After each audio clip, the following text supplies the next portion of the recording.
Chapter 1. When you love a woman, you go out of your way to shower her with attention. You listen to every word she says with intense interest. You no longer care what your friends think in your unending quest to make her feel as if you love her and would be proud to share your life with her. If you don't see her several times per day, she may not get the hint that she is the woman of your dreams and will be showered with affection as your future wife. William Livingston, Advice Column to Lonely Men, published in the Seattle Times, December 1, 1896. Hyacinth wandered into the library where Amaryllis, her third eldest sister, was working and with a wave went to a corner table at the back. She had been quietly working there for months, and no one had asked any questions. She was the quiet one, the odd one, and that suited her just fine. She didn't want any of her nosy sisters to know what she was doing until she was completely finished anyway. She'd just turned 18, and she was so happy to be free of school, she just couldn't even express it. She was taller than her sisters at 5 feet 9 inches, and felt like she was just not part of them, always feeling like she was alone in the world, while she saw the others as a tight-knit group. She had long hair that could only be described as chestnut that she usually wore in a bun to keep it out of her face. Her sisters were all much fairer than she was. She nodded at the man at the table next to hers, a tall, lanky man, whom she had seen in the library on and off. She knew he'd once been interested in Amaryllis, but now that Amaryllis was happily married with a baby of her own, he'd moved on to simply working in the Seattle library. Just like she had. He smiled at her as usual, but this time, instead of ignoring her, he got up and wandered over to where she was sitting, pulling out the chair across from her. "I've seen you here a lot lately. What are you working on?" The look on his face told her that he was genuinely interested in her, and she simply wasn't used to that. Not from a man, or anyone really. Usually people just didn't notice her or what she did. Hyacinth pulled her notebook closer to her, not willing to admit to anything before she was finished. He knew her sister. Just scribbling mostly. Why was he asking? He'd never tried to talk to her before.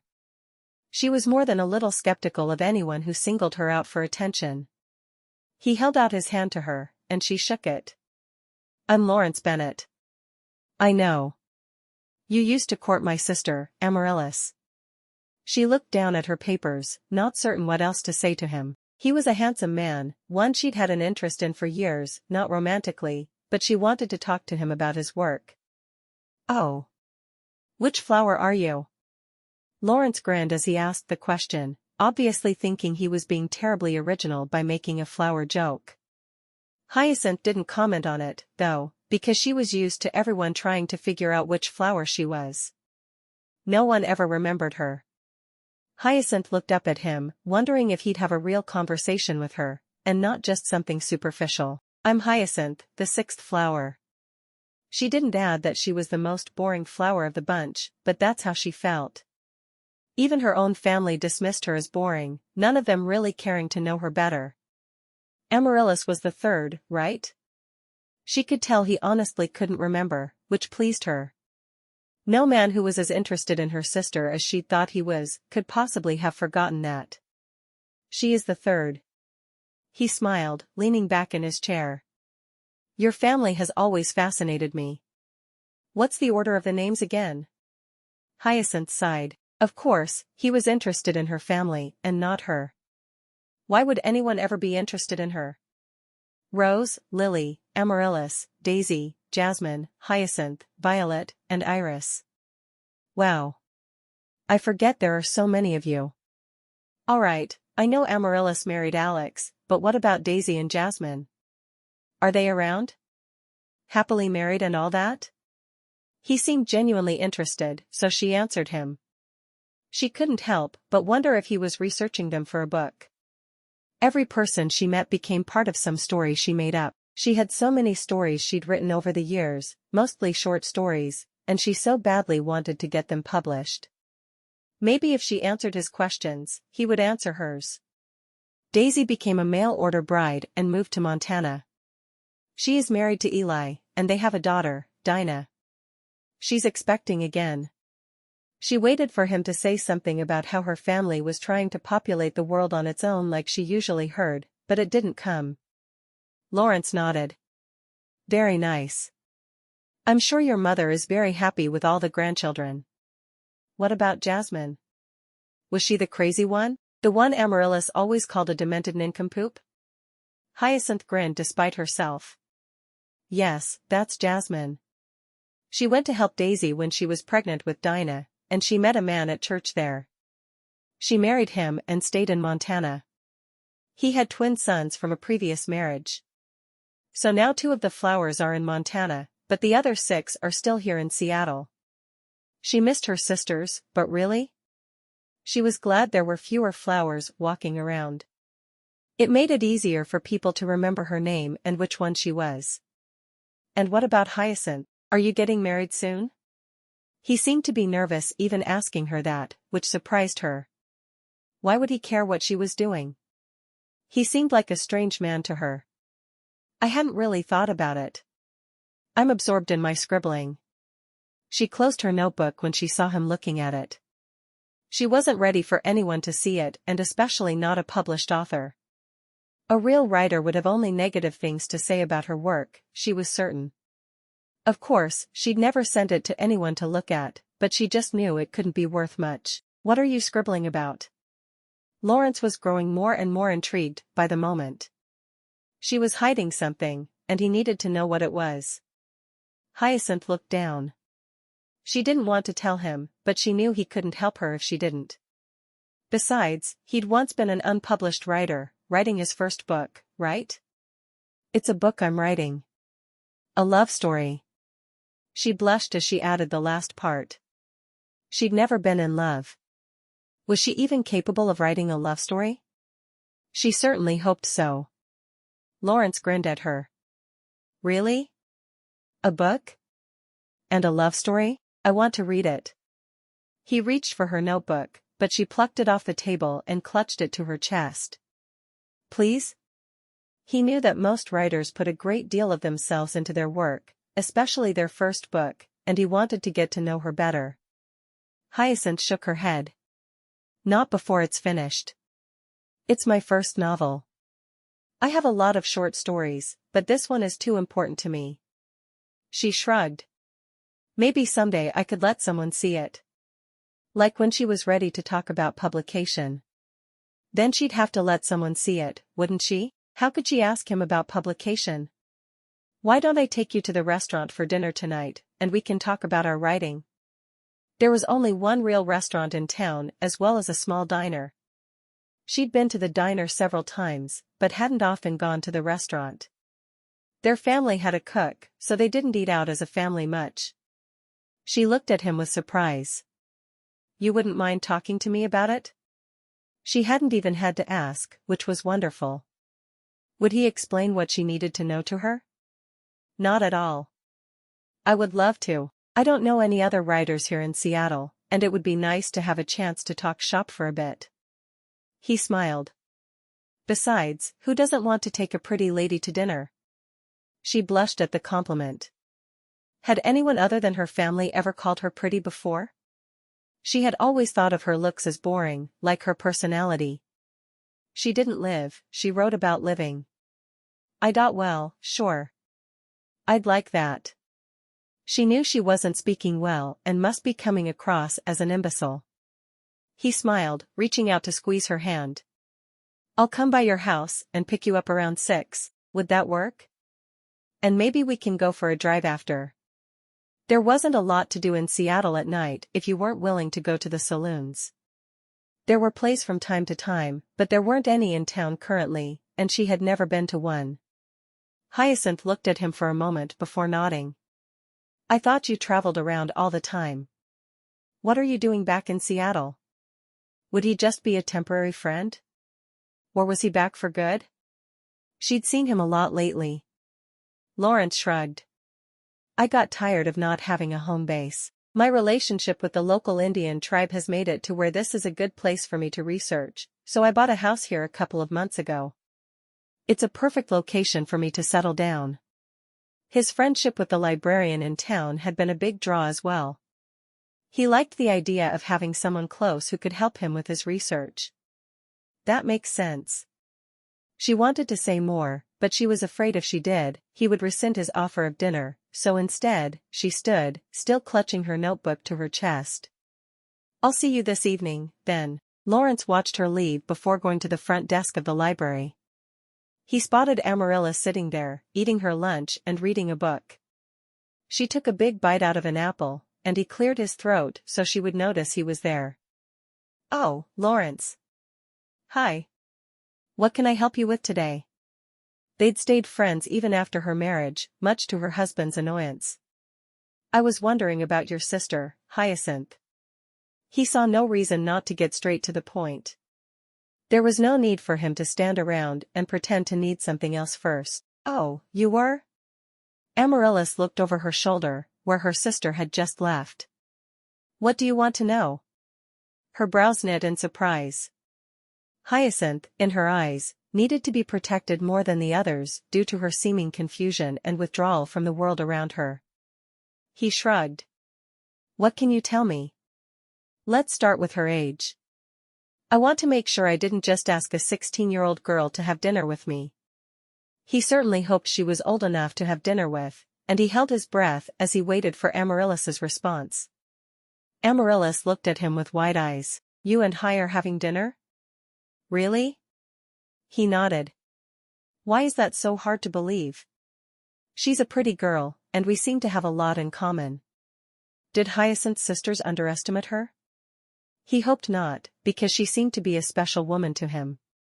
He could tell she was a hard worker simply by observing her for so long. Amaryllis gave him a surprised look. "I guess you do." She shrugged.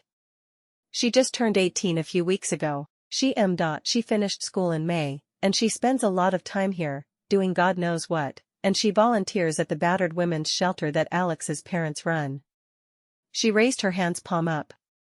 "That's honestly all I know about her. She's really dreamy and quiet, but she's not shy like Daisy. She's just very private." She shrugged. "She's a mystery to all of us. If you figure something more out, feel free to let me know." Lawrence smiled. The things that mystified Hyacinth's sister about her, he understood. She must not mention her writing to anyone, or Amaryllis would know why she was the way she was. "That's mainly what I needed to know. Thank you, Amaryllis." He walked back to his table where he'd been working and sat down. Hyacinth Sullivan. Who'd have ever thought he'd be interested in one of Amaryllis's little sisters? Hyacinth was waiting in the parlor for Lawrence when he arrived. Her mother had expressed concern that he was old enough to have courted Amaryllis, but she took one look at her daughter's pleading eyes and relented. She knew that Hyacinth didn't go out and see people often, because she was always so busy doing whatever it was that she did in the library all day and while she was hiding in her room. Hyacinth was surprised at how nervous she was. There were so many things she wanted to ask Lawrence during dinner, she'd even made herself a short list of them. Would he answer them all? Or was he one of those men who refused to talk about a woman's work, feeling his was more important? She didn't know, but she guessed she'd find out soon. Just as the clock struck 6, she heard a knock at the door. Iris flew through the house to answer it, grinning at Hyacinth over her shoulder as she did. Iris, the youngest of the 8, was 15, and she wasn't nearly as mischievous as Jasmine had been. She did have her moments, though, and hopefully she wouldn't say anything embarrassing that would make Lawrence think that she thought he was trying to be her beau. Hyacinth stood up, her hair atop her head as a proper lady's should be. Truly she would prefer to run around in the split skirt she had, but her mother would be scandalized. It wouldn't do to scandalize her mother, not until she was married and on her own anyway. She walked to the door, grabbing the big shoulder bag that she wore over her shoulder all the time with her notebook inside it. She couldn't leave it at home for fear one of her sisters would look through her things. Even without Jasmine there, it just wasn't private enough at home to suit her peace of mind. Lawrence was wearing his usual brown vested suit that she had seen him wear many times to the library. She found herself wondering if he had purchased many of the same suit, but she didn't ask. She wasn't certain she wanted to know, honestly. He never smelled foul, so she assumed he had several. She took her coat from the hook by the door, and he took it from her to help her into it. She almost protested that she'd been able to put on her own coat for years, but she realized he was trying to be gentlemanly by helping her with it. He offered her his arm as they left the house, her mother calling after them, "Have her home early, please." Lawrence gave a quick nod. "I'll be certain to do that, Mrs. Sullivan." He smiled at the older woman. "Would 10 be an acceptable hour?" At Mary's nod, he closed the door, turning back to smile at Hyacinth. As soon as they were away from the house, she said, "You don't have to help me with my coat, you know. I know we're just having dinner to talk about writing."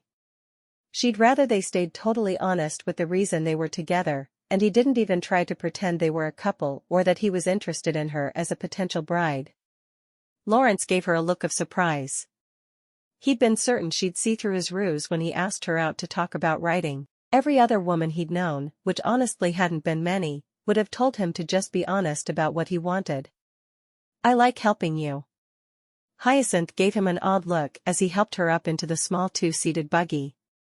He took the reins in his hands and started the buggy down the street. "Did your mother mind you coming out with me?" Hyacinth shook her head.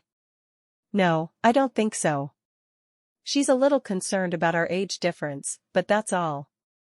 She shrugged, dismissing her mother's concerns. Mary tended to worry over every little thing, and her daughters had learned to ignore it.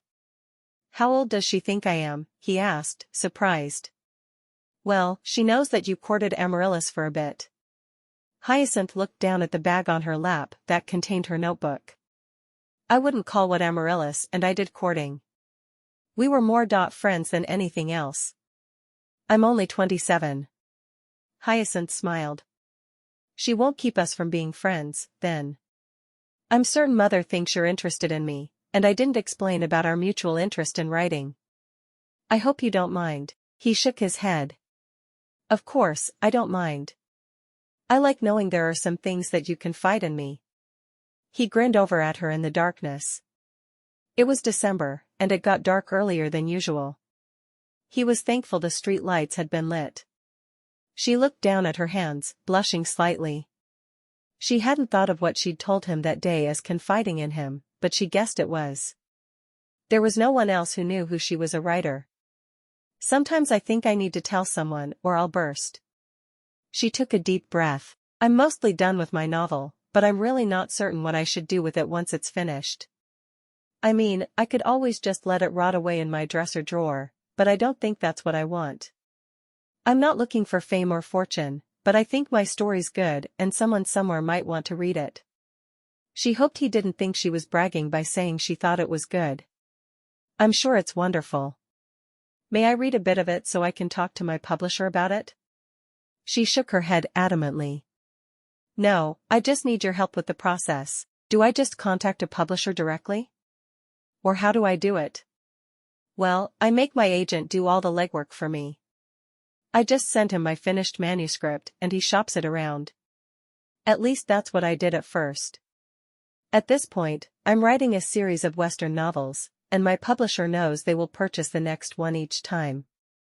Once you've had your first book published, the others do become easier." He stopped the buggy and jumped down, tying off the reins before walking around and helping her down. Hyacinth took a step back from him as soon as her feet hit the ground. It felt strange to be so close to a man when she never had before. He offered his arm to her, and she took it, walking into the restaurant with him. "Mr. Bennett, welcome back. I see you brought a beautiful young lady with you." Lawrence smiled at the host. He ate at the restaurant a great deal more often than he ate at home, because he liked to watch people. Every person he met somehow became a character in one of his books. It wasn't deliberate, and he never really copied a person exactly, just a little piece here and another piece there. All the strange little traits he saw added together could make up a very interesting person. "Could we sit back in a corner somewhere?" he asked.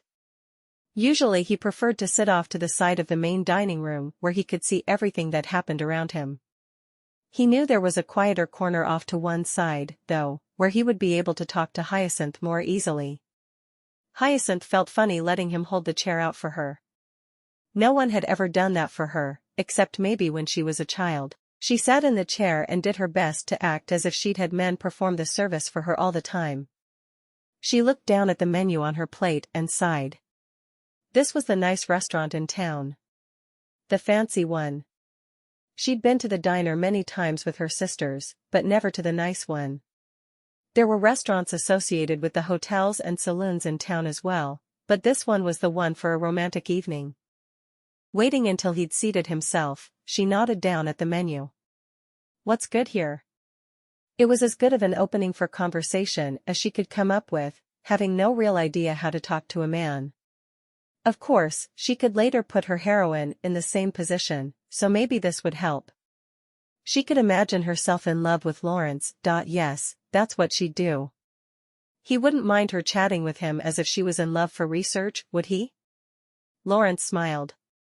I love the pot roast, and the pork chop. I also like the fried chicken. Hyacinth smiled at him as sweetly as she could muster, thinking back to the way Rose had always smiled at her beaux when they'd come to court her. She thought she did a pretty good job of imitating her eldest sister. You just pick for me, please. I'm sure I'll like anything you choose. Lawrence grinned at the girl beside him, thrilled she was showing an interest in him. I'll do that then. Is there anything you don't like? Hyacinth shook her head. She'd always been willing to eat just about anything. Nothing. She waited as he chose what he wanted, desperately wanting to ask him about his writing. She'd read one of his books back when he'd been courting Amaryllis, although she wasn't certain she could really call what they'd done courting. Amaryllis had been in love with Alex before, during, and after her short courtship with Lawrence. Lawrence closed the menu and reached out to take Hyacinth's hand in his.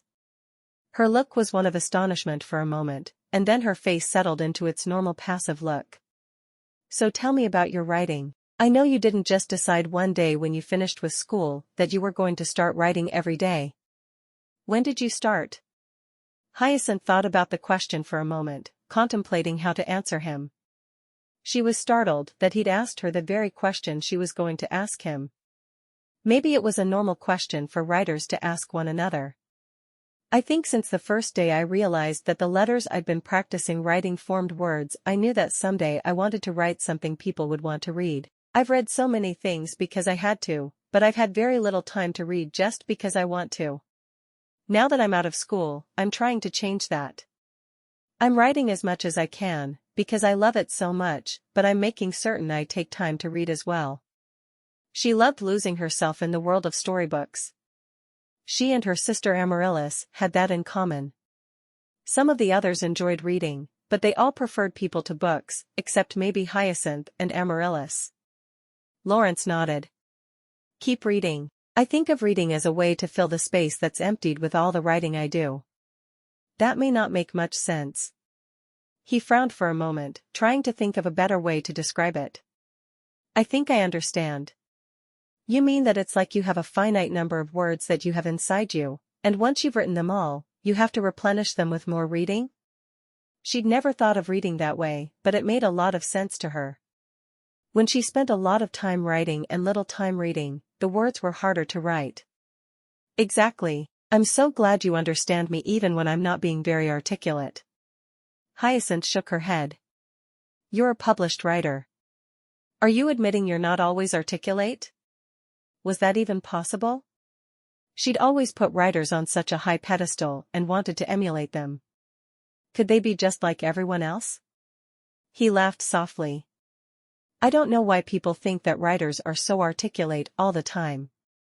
I'm not. I work hard at writing, which is why I can be articulate there. Talking to someone I don't have as much time to ponder my words. He shook his head for a moment. Sometimes it really annoys me that people think writing is so easy. Honestly? It's hard work. She nodded. I'm discovering that. I thought that when I had time to write, the words would just flow from my pen, and I'd finish a book in just a few months, and I'd be done forever. The opposite had proven true. The more time she had to write, the less easy it seemed to be for her. He nodded. Do you know I've even had people tell me that I should pay them for their ideas? It's crazy to me. I mean, no matter how good the idea is, I have enough of my own. Ideas are not the hard part of the job. It's the hour after hour of sitting, pen in hand, writing the words that come to mind, and then having to go back and cross off some of the words, because you realize later they made no sense to start with. He sighed. It's a long hard process, and people think it's easy for me. He shook his head, wishing writing really was as easy as others believed it to be. It's still not? How long ago did you have your first book published? Hyacinth had believed writing would get easier with time. Lawrence smiled. I was still at school when I wrote my first book. Honestly, I don't know how it ever got published. It was more about my idea of what the West would be like than what it's really like. The publisher should have laughed in my face. Instead, they gently helped me change the parts of my book that made no sense into something that was readable. The book was published when I was just 19. He leaned back in his chair. I've gotten better over time. My style is more polished, and I do a much better job at researching my characters, but the work is still hard work and just as slow. Hyacinth did some quick mental math. 8 years ago, he'd been a published writer for 8 years. She thought about that while the waiter took their order, setting a glass of water in front of her that she quickly picked up and sipped from. After the waiter left, she asked, "So how long does it generally take you to write a book?" He shrugged. Anywhere from 9 months to 15 months, depending on how much research I have to do. I found the best way to research something is to go to the source, so I have done extensive traveling throughout the West to talk to different people, look at different Indian tribes, and observe how things are done in various places. He took a drink of his own water, watching her over the top of the glass. Thank God for trains. Imagine how long it would take me to get from one place to another by covered wagon. Modern transportation has made my job so much easier. She laughed. I know. You know, they say that soon automobiles will be everywhere. I've seen photographs of a few of them, and they don't seem all that safe to me, but I love the idea that they could go anywhere, even without a track. Her eyes lit up at the idea. Of course, the idea of traveling in an automobile was as much science fiction to her as any Jules Verne novel. He nodded. I was in Germany a few years ago, and I was able to see a couple of the automobiles there. They're just amazing. He shrugged. They seem like an awful lot of work to use, though. I think we'll be using horses for many more years to come. Hyacinth thought about his words for a moment and then shook her head. I bet that by the time either of us has a grandchild, motor cars will be in almost constant use. She shrugged. Horses will still be used to plow fields, I'm certain, because inventors never seem to think about the work that the common man does. Oh, I don't know about that. You certainly do have an imagination, though. It's a good thing to see in a writer. He beamed at her, as if her imagination was something he'd personally had something to do with developing. Hyacinth made a face, feeling like he was patronizing her, and she wasn't about to put up with that. I do have a brain, you know. Lawrence squeezed the hand he still held. There's no doubt in my mind of that. You seem like a very bright woman. I think you can do just about anything you put your mind to. Hyacinth wasn't certain how to respond to that, so she said nothing. Their meals arrived, and she had the pot roast put in front of her. She picked up her fork and slowly started eating, wondering what it would be like to have a man like Lawrence court her. Of course she understood he was just seeing her because of their mutual interest in writing, but he was a fascinating man.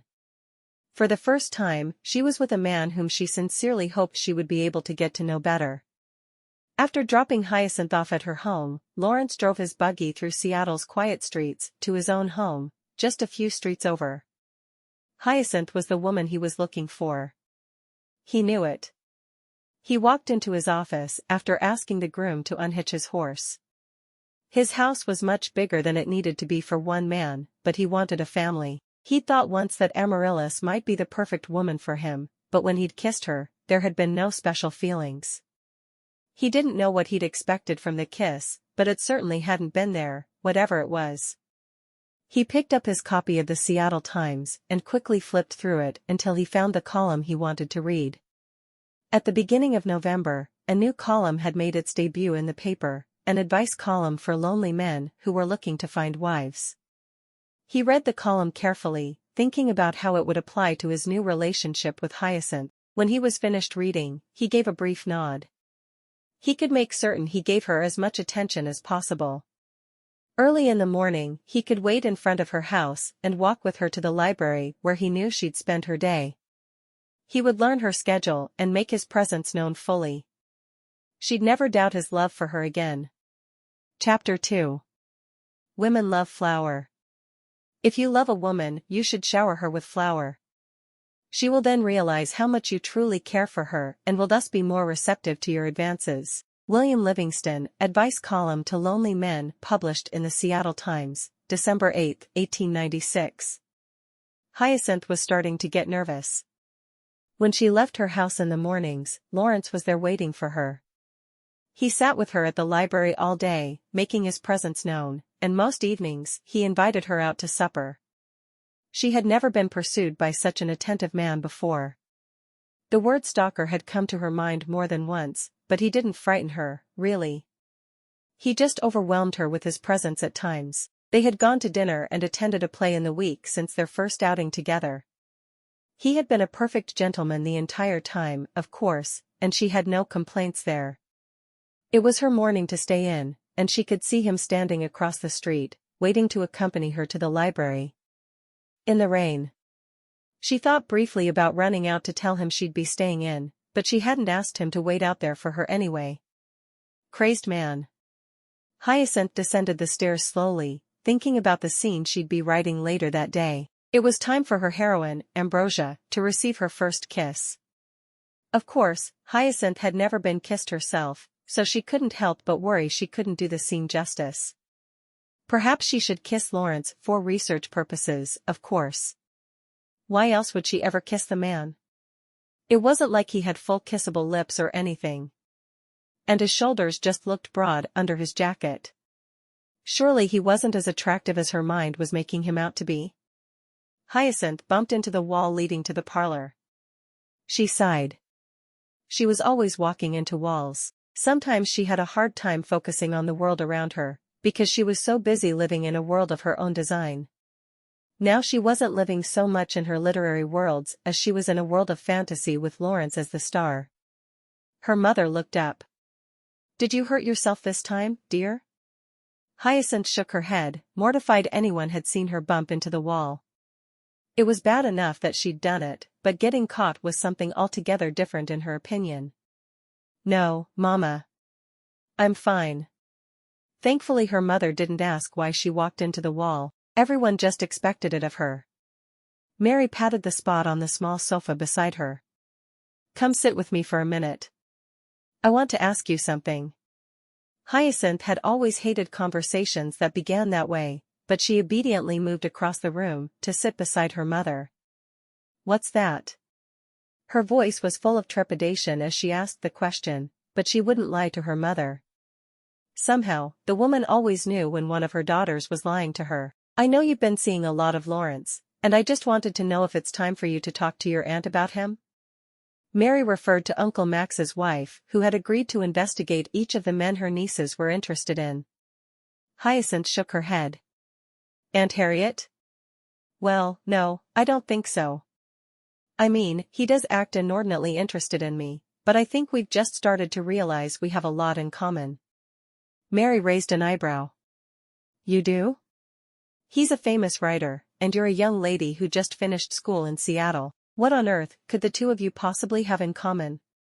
Hyacinth shrugged, realizing she'd almost given herself away. She didn't know why she wanted to keep her writing a secret from her family, but she did. The mere thought of her sisters finding out about it made her want to run to her bedroom and throw the covers over her head, never to be heard from again. Just opinions and things. Nothing important. She couldn't let herself be teased over her writing, and even with Jasmine gone, there was a great deal of teasing that took place in the Sullivan household. Mary shrugged. "If you're certain." She sighed. "He sent you a rather odd gift today." "Well, several rather odd gifts actually." She was obviously perplexed about the gifts, whatever they were. Hyacinth frowned. Lawrence had never before sent her a gift. What could he possibly have sent her? What did he send me? She knew it couldn't be a ring, because they just had a friendship. Maybe flowers? 50 pounds of flour in 5 10-pound bags. Hyacinth blinked a few times. Why would he give me flour? She'd never heard of such a thing. Did he think she liked to bake? And even if he did, that was an incredibly odd gift. I was wondering the same thing, but I thought maybe you two had discussed something about baking? I don't know. Mary looked bewildered by the odd behavior of the young man courting her daughter. At least Sean, Daniel, and Alex did things that made sense to me. I don't understand your Lawrence at all. He's not my Lawrence, Mama. We're just friends. How many times did she have to say it for her family to begin to believe her? Then why is the man standing in the rain in front of the house again? Hyacinth sighed. I have no idea. I think I need to run out there and see, though. She stood and went to the coat closet in the entryway, pulling out her coat and an umbrella. She put the umbrella over her head as she moved through the chilly morning air to where Lawrence stood across the street watching her house. When she approached, he held up a hand in greeting. Did you get my gift? He watched her face eagerly, obviously proud of what he'd sent. Hyacinth nodded, a bit nervous. Why did you send me flour? She knew it wasn't polite to question a gift, but she needed to be able to understand him if they were to remain friends. He shrugged. I received some very good advice from a man more knowledgeable than I that women enjoy receiving flour as a gift. He thought it was odd advice, but he was going to listen to everything the man had to say. He needed a wife, and more importantly, he needed Hyacinth to be that wife. Hyacinth made a face. Are you certain he didn't mean flowers? I can't think of a single woman I know who would want flower as a gift, but everyone enjoys flowers. She thought of the many bouquets of roses her eldest sister Rose had received over the years, and thought it would be nice to receive a bouquet of hyacinths just once. Lawrence frowned, wondering if somehow the Seattle Times had published the article with a typographical error. He'd thought it seemed strange that a woman would want flour as a gift, but that's exactly what the article had said. I suppose it's possible I misunderstood. Would you prefer to receive flowers? She blinked at him a few times. Well, of course, I'd prefer to receive flowers. My name is Hyacinth. I was named after a flower, as were all 7 of my sisters. We love flowers. We've never really had a choice in the matter. The man must be even more unaware of his surroundings than she was to not know she liked flowers. She wondered absently how many walls he walked into every day. Lawrence sighed. I'll do the trite thing and bring you some flowers then. What's your favorite flower? He had thought the flower was at least an original gift. Who really wanted flowers? Hyacinth shook her head, trying not to laugh at him. Why don't you guess? He looked into her eyes for a moment, brushing the rain off the brim of his black hat. How was he supposed to guess her favorite flower? It wasn't like she had it written on her forehead for everyone to see. Are you going to the library today? He asked, trying his hardest to keep the conversation under control. No, I usually stay home on Tuesdays. Mama likes for us to spend the day together at least once per week. She studied him for a moment before adding, I also spend Monday afternoons at the battered women's house. He nodded. I see. Well, I'll be off then. He tipped his hat to her. You won't come to dinner with me? He had always been happy with his own company, but lately, he wanted her to be with him all the time. Hyacinth watched him for a moment. No, not tonight. Why don't you come to dinner with my family? I don't think you've met my father yet. She was from a very tight-knit family and wanted her father's opinion of the man before they became closer friends. Lawrence felt his heart expand in his chest. Was she truly inviting him to spend the evening with her family? Asking him to meet her father? He needed to get to know her father if he was going to court her. I'd like that a lot. Hyacinth smiled briefly. We usually eat around 6. If you arrive by 5:30, that would be best. She turned and rushed back across the street, opening the door and leaving her umbrella in the foyer so it wouldn't drip rain throughout the house. She stomped her feet on the rug just inside the door that her sister Violet had made when she was 10. Walking back into the parlor, she took the seat beside her mother on the sofa. "I've invited Lawrence to have dinner with us this evening. He's new to town and as far as I can tell, knows no one but our family. You don't mind, do you?" The question was rhetorical. She knew her mother wouldn't mind if she invited a man to dinner. Her mother was thrilled that she was finally showing an interest in a man and not living in a dream world. Mary smiled, shaking her head. "I don't mind at all. I do think it's time for you to talk to your Aunt Harriet about him, though. Even if he's just a friend, it's good to have him checked out and make certain he's not dangerous in some way." Hyacinth sighed. "I know you want there to be a romance blooming, but there's really not, Mama. He's just lonely." She was starting to think she wanted there to be a romance as well, but she had no idea how to go about showing that to Lawrence. "Why did he send you flour? Do you know yet?" Something about how he was given advice that sending flour to a woman was a gentlemanly thing? "I think? It didn't make much sense to me. He's a confusing man sometimes." Hyacinth shrugged, wishing she knew what was going on in the man's head. Mary shook her head. "That makes no sense at all. Someone must have told him to send flowers to a woman, and he took it to mean flour. It's the only thing that makes sense." Hyacinth nodded. "That really must be it." She looked at her mother, knowing she had something planned for their day together, because she always did. "What are we going to do today?" "Please don't say shopping." "Please don't say shopping." Mary smiled, taking Hyacinth's hand in hers. "I think we're going to spend today shopping. You need some new dresses now that you're going out more, and you really need a new hat." Hyacinth sighed. "Why don't you ask Rose to shop with you? You know I don't enjoy shopping."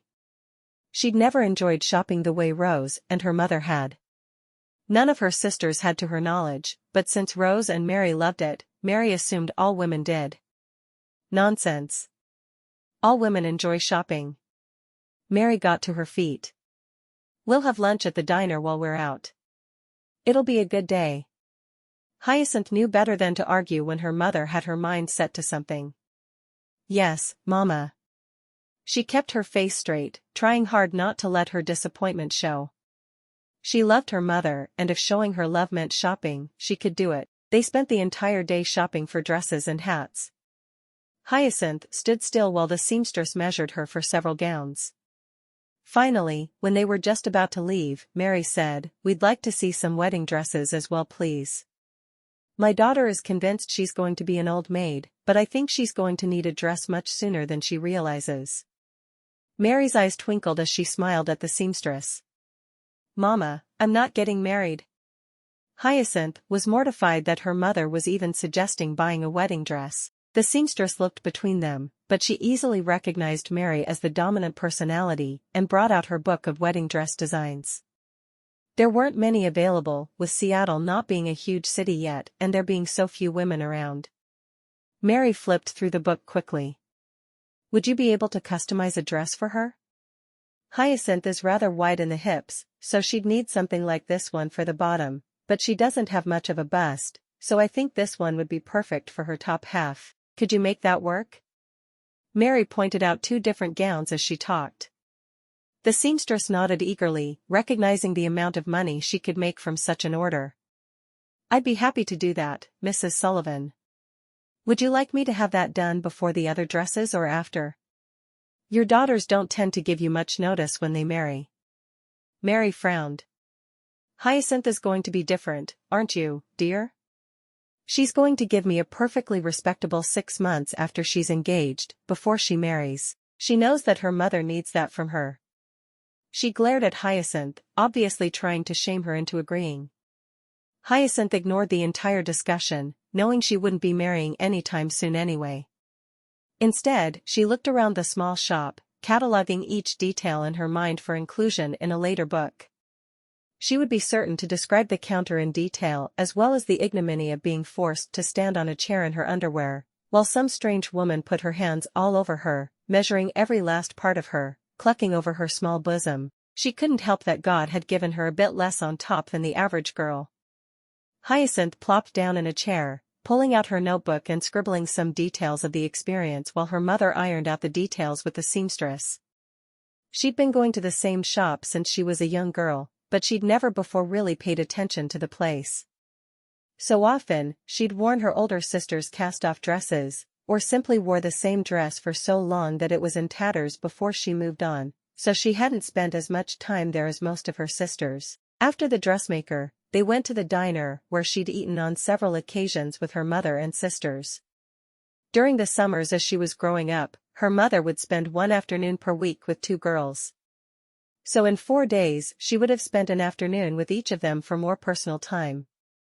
Hyacinth had enjoyed their time together, even though she'd had to share her mother with Jasmine, the sister her other sisters detested. It happened both because of age order, and because she complained the least about spending time with Jasmine. Jasmine hadn't bothered Hyacinth as much as the others, because she'd never been able to figure out what would really bother Hyacinth. It wasn't that she hadn't tried, because she really had, but Hyacinth had been in her own world so much that it had been impossible for Jasmine. Hyacinth had only found out the true reason her sister had been so much easier on her in letters after Jasmine had moved to Montana to help Daisy out.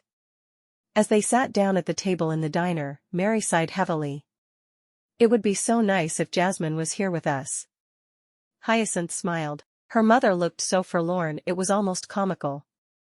"It would. I miss her and Daisy." She really did, too. It wasn't just to be agreeable. Jasmine had been great fodder for her imagination.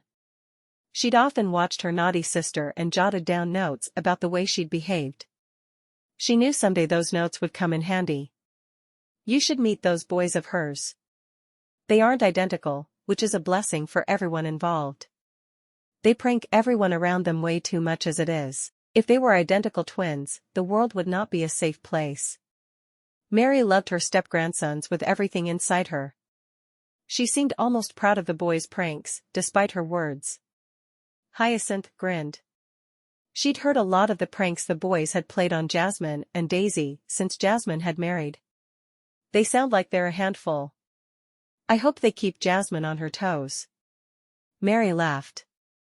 "I think they're afraid of pranking Jasmine now. They learned quickly. Of course, she has to constantly be on the lookout for what they may be doing to other people." She sighed heavily. "I'm sure she does." Hyacinth shook her head. "I don't know what she's going to do when she has babies of her own." "I don't either, but I hope she has a hard time with them. She deserves to have children who are just as hard to handle as she was." "Mama. I can't believe you'd say that." In all the times her sisters had complained about how terrible Jasmine was, their mother had never agreed with it. "You know as well as I do that your sister had no idea what propriety was. She was an absolute monster to each and every one of her sisters. I think only you escaped the depth of her terror, but only because she couldn't figure out how to torment you." Mary shook her head. "Why, I think if she were here now, she'd be talking to you constantly about ending up with one of Amaryllis's cast-offs." Hyacinth frowned. "Why is everyone so convinced that Lawrence and I have a relationship other than friendship?" She just couldn't see what they did that made people think they were becoming a couple. Mary laughed. "He stands outside our house every morning watching for you to come out so he can walk you to the library. He sent you flour for some absurd reason. The man is very interested in you whether you've realized it yet or not." Hyacinth shook her head. "He's not. We'll see." Lawrence arrived at precisely 5:30 that evening, a huge bouquet of hyacinths in his arms. "I wanted to buy you roses, but when I said they were for you, the florist insisted that you would only be interested in receiving hyacinths. I'm not certain why." He was confused about it but had gratefully accepted the advice of the florist. Hyacinth smiled, taking the flowers from his outstretched hand and inhaling deeply of their scent. "My sisters and I are well known around town for only wanting our own flowers." "Which means what?" Hyacinth blinked at him. The man's books were sheer genius, but he had no clue about anything else in the entire world from what she could tell. "Well, Rose loves roses." Lily loves lilies. And so on down the line. Lawrence's eyes widened in understanding. Oh, I see. That's why you told me I should guess which flower you liked best. I guess it makes sense that you would feel an affinity with the flower you were named after. Hyacinth walked to the kitchen with Lawrence trailing behind her, putting the flowers in water and carrying them into the parlor where the entire family could enjoy them. She placed them on the low coffee table in the center of the room, straightening up to introduce Lawrence. This is my father, Fred Sullivan.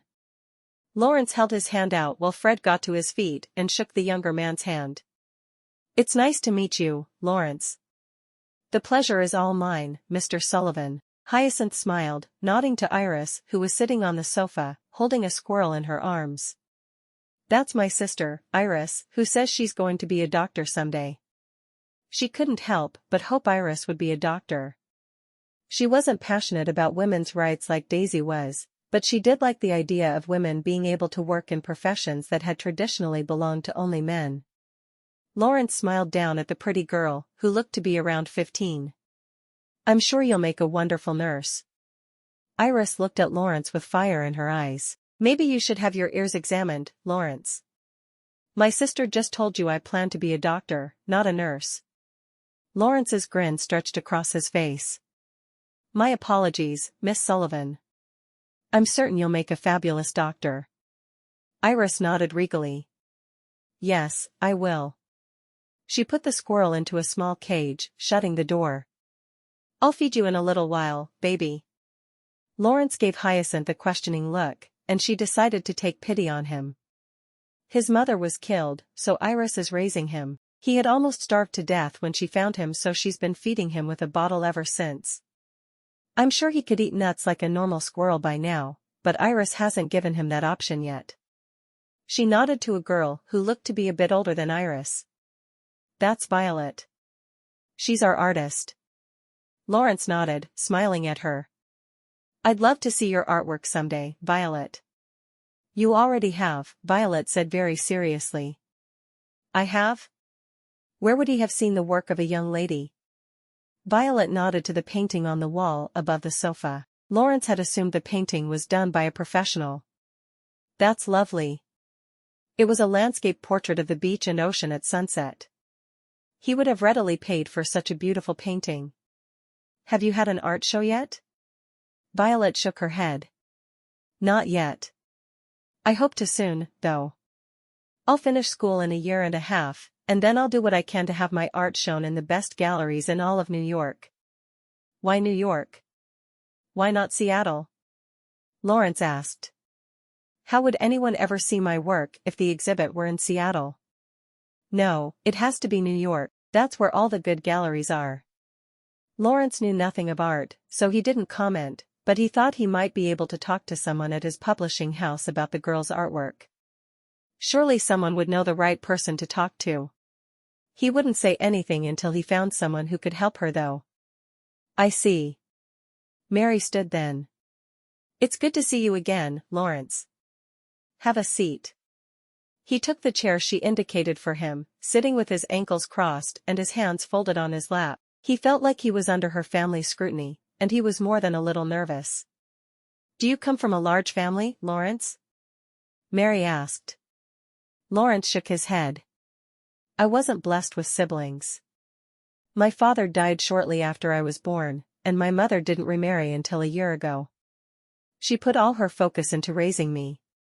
He didn't add that she'd worked many hours as a laundress just to have the money necessary to make sure they had a roof over their heads and food to eat. He had a lot of admiration for his mother. I'm sorry to hear that, Mary said. She sounded genuinely sad for him. I can't imagine being an only child or raising my girls with no sisters. Lawrence shrugged.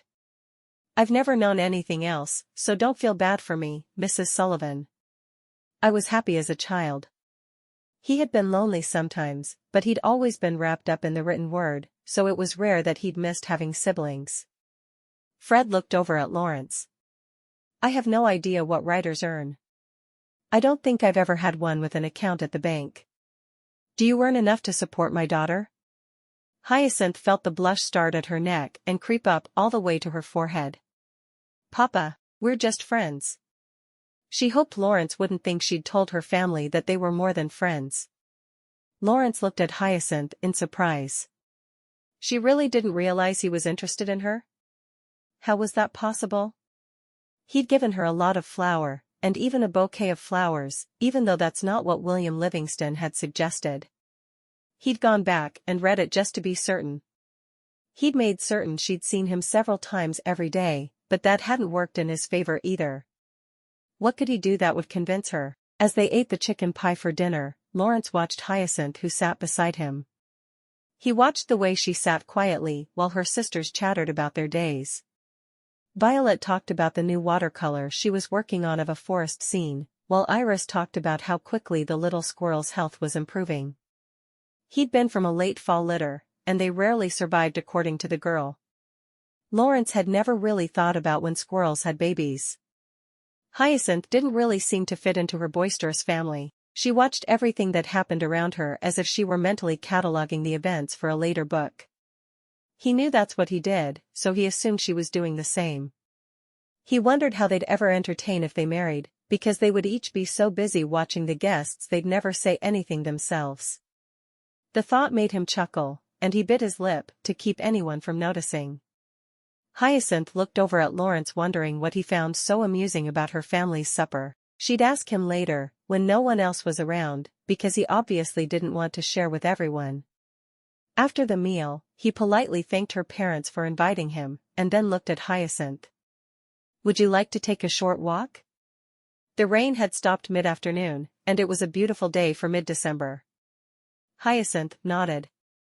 "I'll be back soon, Mama."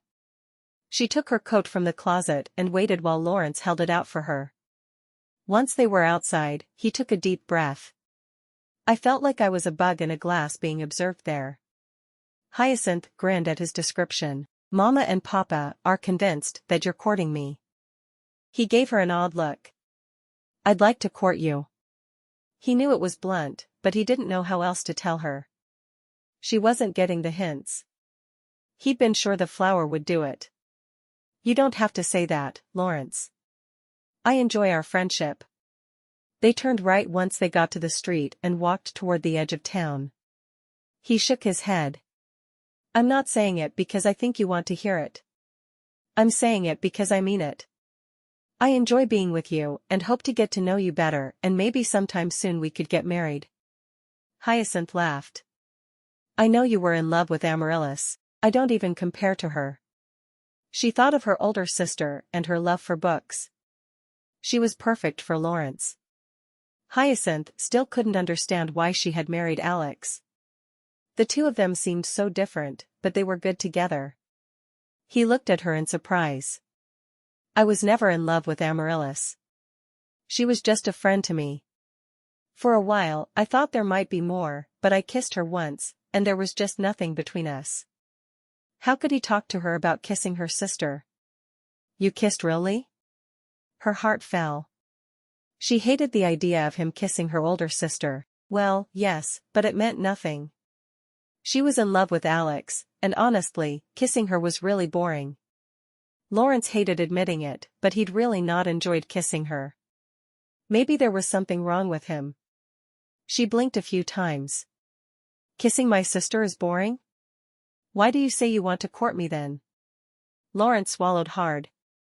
He was making a muck of things. "I'm sure kissing you wouldn't be boring at all." He didn't mention that just touching her hand made him feel things that even kissing her sister had never made him feel. He knew it wasn't gentlemanly to even speak of what he felt with her. Hyacinth looked at him in astonishment.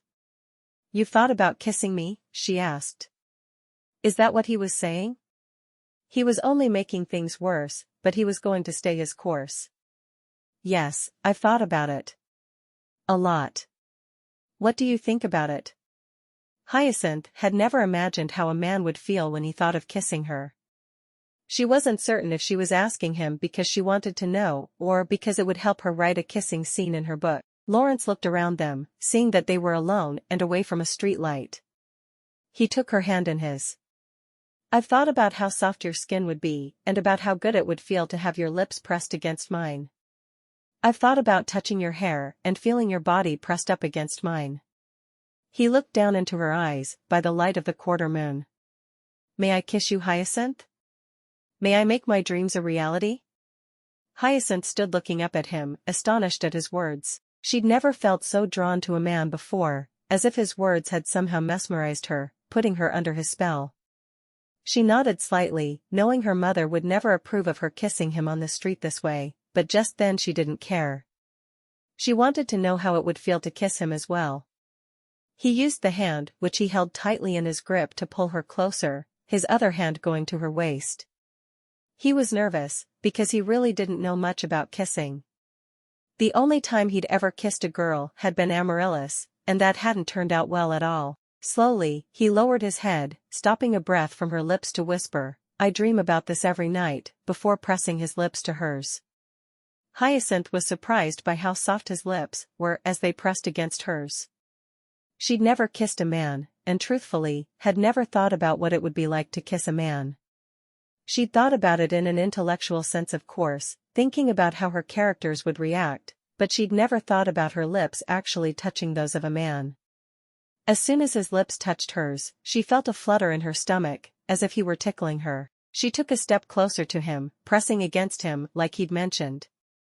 She liked the feel of his hard chest through their coats. Her hands moved up to wind around his shoulders, not really knowing what was proper, and at that moment, not caring. She liked his lips against hers. Lawrence slowly raised his head, his hand stroking her cheek, and softly running over her hair. "You're so beautiful, Hyacinth." She shook her head. "No, I'm not. Not like my sisters. How could anyone think she was beautiful?" He sighed and took a step back. "I'm allowed to think you're beautiful. Kissing you was so much more than I'd hoped for. Will you let me court you, Hyacinth? Can I be your beau?" He couldn't make it more obvious that he was interested in her than that. She had no idea how to answer him. He couldn't really want to court her, could he? Her sisters were all so much more than she was. She had always felt as if she were lacking. How could he have singled her out for affection? It just wasn't possible. Was it? "Please?" he asked. Slowly, she nodded, overwhelmed with emotion. She wasn't sure which feelings were stronger, her certainty that he was making a mistake and would be happier with one of her sisters, or her feelings of affection for him. Was she attracted to the man or the writer? He smiled, leaning down to kiss her cheek quickly. He caught her hand in his and headed toward their house. She wasn't certain what to say, but after a minute, she remembered his laugh at the table. "Why were you laughing during dinner?" He shook his head, obviously embarrassed by her question. "I'd rather not say." "Please tell me, what about my family amused you?" She hadn't seen anything funny in their normal dinnertime conversation, but she'd love to understand what he was thinking. He sighed. "I was thinking that if we married, and had friends over, no one would entertain our guests, because we'd both be too busy observing everyone and thinking how we could work it into a book." She turned to him in surprise. "I was thinking about how I could put my family into a book, thinking about how different it is without Jasmine around." Jasmine had been gone for a long time, over 2 years, but she still couldn't get used to how much quieter it was without the mischief maker. He nodded. "I could tell. You're really thinking about what it would be like to be married to me?" she asked, astonished that he could even want to picture it. "Constantly. I think you'd be a wonderful wife."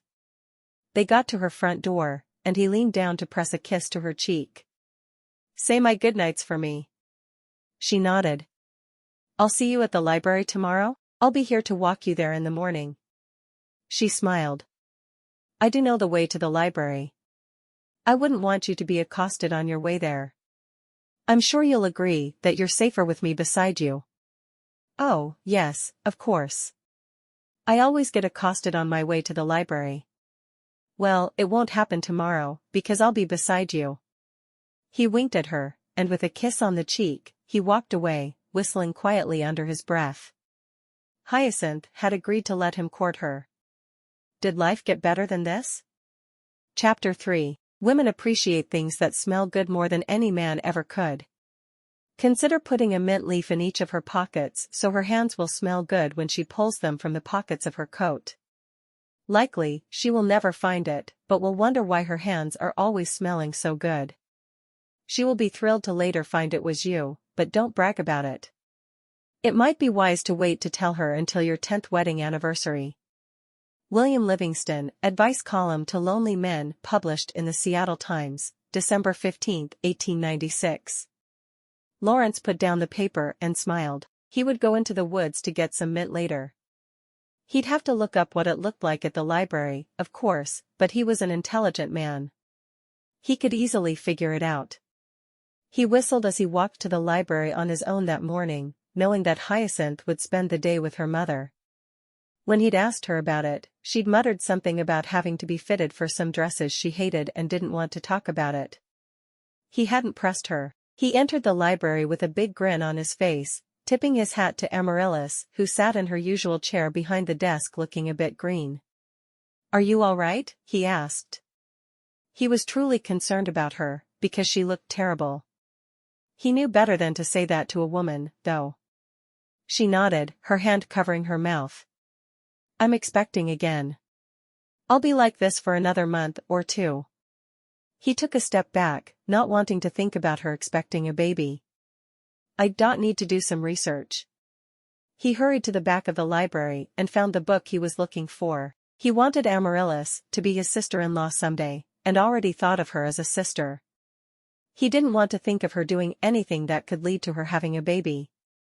He found the horticulture books and looked up mint leaves, carefully drawing one in his notebook he carried everywhere with him. He wasn't a good artist, but he was certain he'd be able to find the plant mentioned in the book. Instead of spending the day in the library as he usually did, he headed out of town on horseback and tied his horse to a tree once he reached the forest. He'd never been much of an outdoorsman, so it was more than a little difficult for him to wander through the wooded area by himself. He had a pistol in his pocket ready to draw on any bears or large animals that came near him. He wandered until he found a patch of leaves like he'd seen in the book. They were growing on a small bush, in clumps of 3. He carefully tore them off the vine with his gloved hand, slipping them into his pocket. He had 3 of them, so he could put one in each of her pockets. She'd be charmed by his efforts, but he'd be certain not to tell her he'd done it as Mr. Livingston suggested.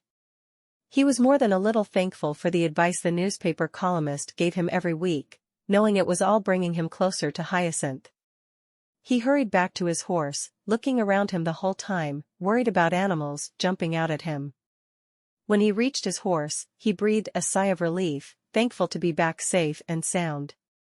He went to Hyacinth's house, knowing she'd said her mother would have her home by early afternoon because she'd started to enjoy an afternoon nap every day now that most of her girls were married off and on their own. Hyacinth came to the door, blushing prettily when she saw it was him. He liked that about her. He'd been careful not to try to be alone with her too much, and they'd only kissed on that one night, when she'd agreed to let him court her. Her blushes were sweet, though, and he hoped she never stopped. "Would you like to go for a walk?" he asked. He had the mint leaves in his hands, and planned to drop them into her coat pockets when he helped her on with her coat. It was the perfect way to do it without her noticing. She nodded. "That would be nice. We could walk down to the park." She turned to the closet and got her coat out, handing it to him as she always did before turning her back to him so he could help her put it on. She put her gloves on, because it was chilly, but put her hand through his arm as they walked. It felt odd having a beau as all her sisters had, because she'd never expected it. It occurred to her then that she hadn't talked to her aunt about Lawrence yet, and maybe it was time. "How would you feel about dropping in on my Aunt Harriet instead of going to the park? She's a wonderful woman, and I'd love for you to meet her." Lawrence shrugged. That would be nice. He liked the idea of her wanting him to meet her relatives. They both observed the world around them as they walked, neither feeling the need for endless chatter. Finally, he said, "Tell me about your aunt." Hyacinth smiled. "Aunt Harriet is a lovely person. She moved here to marry my Uncle Max about 8 years ago, I think? I'm pretty sure I was 10 at the time, so that would be right. She was a mail-order bride. She didn't know why she was so proud of the fact that her aunt had been a mail-order bride, but she was. There was just something about it that sounded terribly adventurous to her. When she finished her current book, she thought she might write one about a mail-order bride and her journey west. A mail-order bride? Really? I've heard of them, of course, but I've never actually met one. You will today. Aunt Harriet actually owned her own mail-order bride agency, and she sent out brides to all sorts of places. I love to hear her tell of the matches she helped to make. The women were on adventures. Hyacinth's voice held an air of wistfulness as she spoke. You almost sound like you'd want to be a mail-order bride. She shook her head.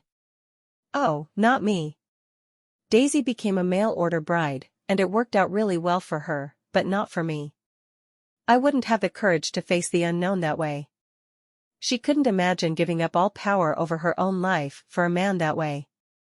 She preferred to be in control of her own destiny. Thank you very much. Your sister Daisy was 0.3 sisters older than you?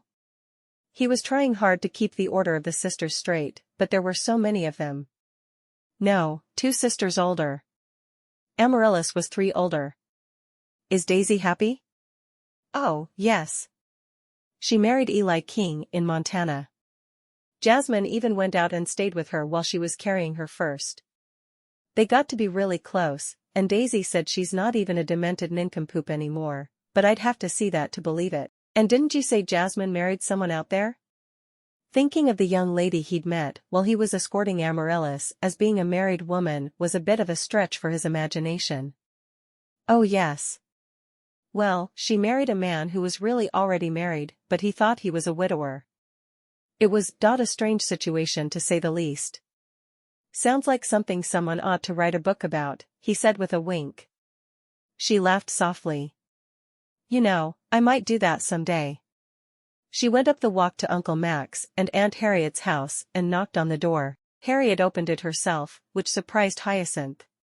She was very pregnant, again, and Hyacinth knew she'd been told to take a lot of naps. Hyacinth.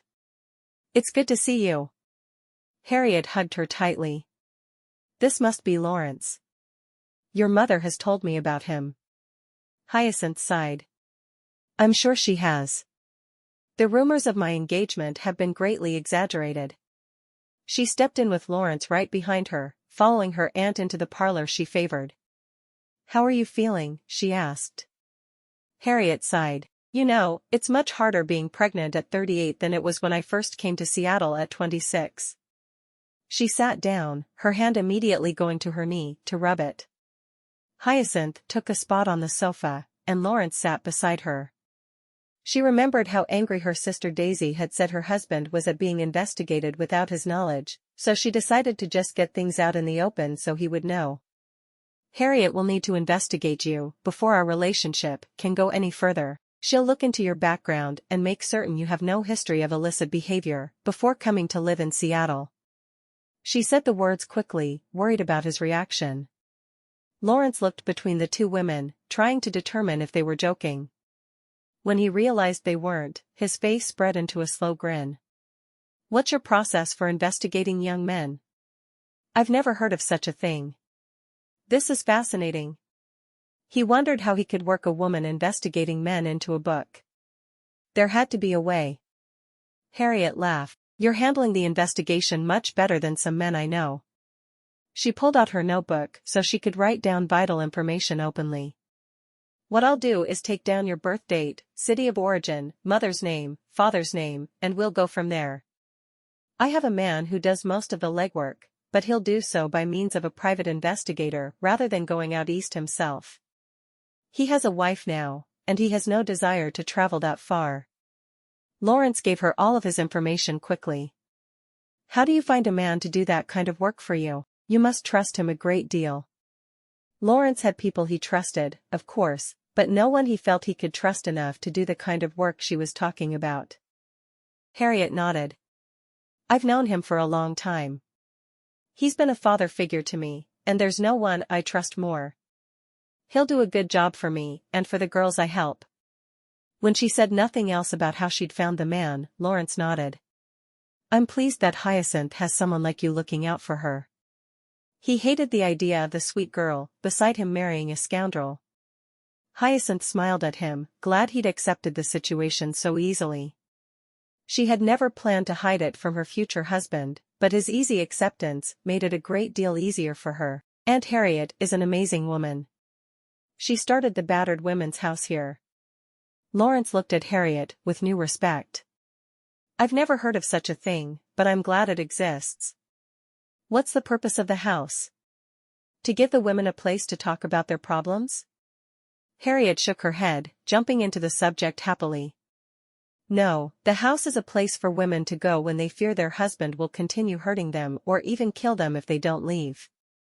They're helped to find jobs there, so they can support any children they may have or just support themselves. The man who does my investigating for me lives there with his wife, and they help the women. I think houses like that should be in every city in the entire nation. Lawrence nodded. If women are in danger, they certainly need a place to go. I'm glad to hear we have something like that here in Seattle. He'd never heard of a house like that before, but he thought it was an excellent idea. They spoke more of the house before finally leaving an hour later. Lawrence smiled at the woman as she limped before them and opened the door. He liked her a great deal. It was nice meeting you, Mrs. Farmer. It was good meeting you, Lawrence. I hope you'll be part of the family celebration at Christmas time. Lawrence's eyes widened. If you're inviting me, I'll definitely be there for it. Well, it's being held here, so consider yourself invited. We usually meet up around 11 on Christmas morning, and we open gifts and have Christmas dinner together. I will be here then. Thank you for the invitation, Mrs. Farmer.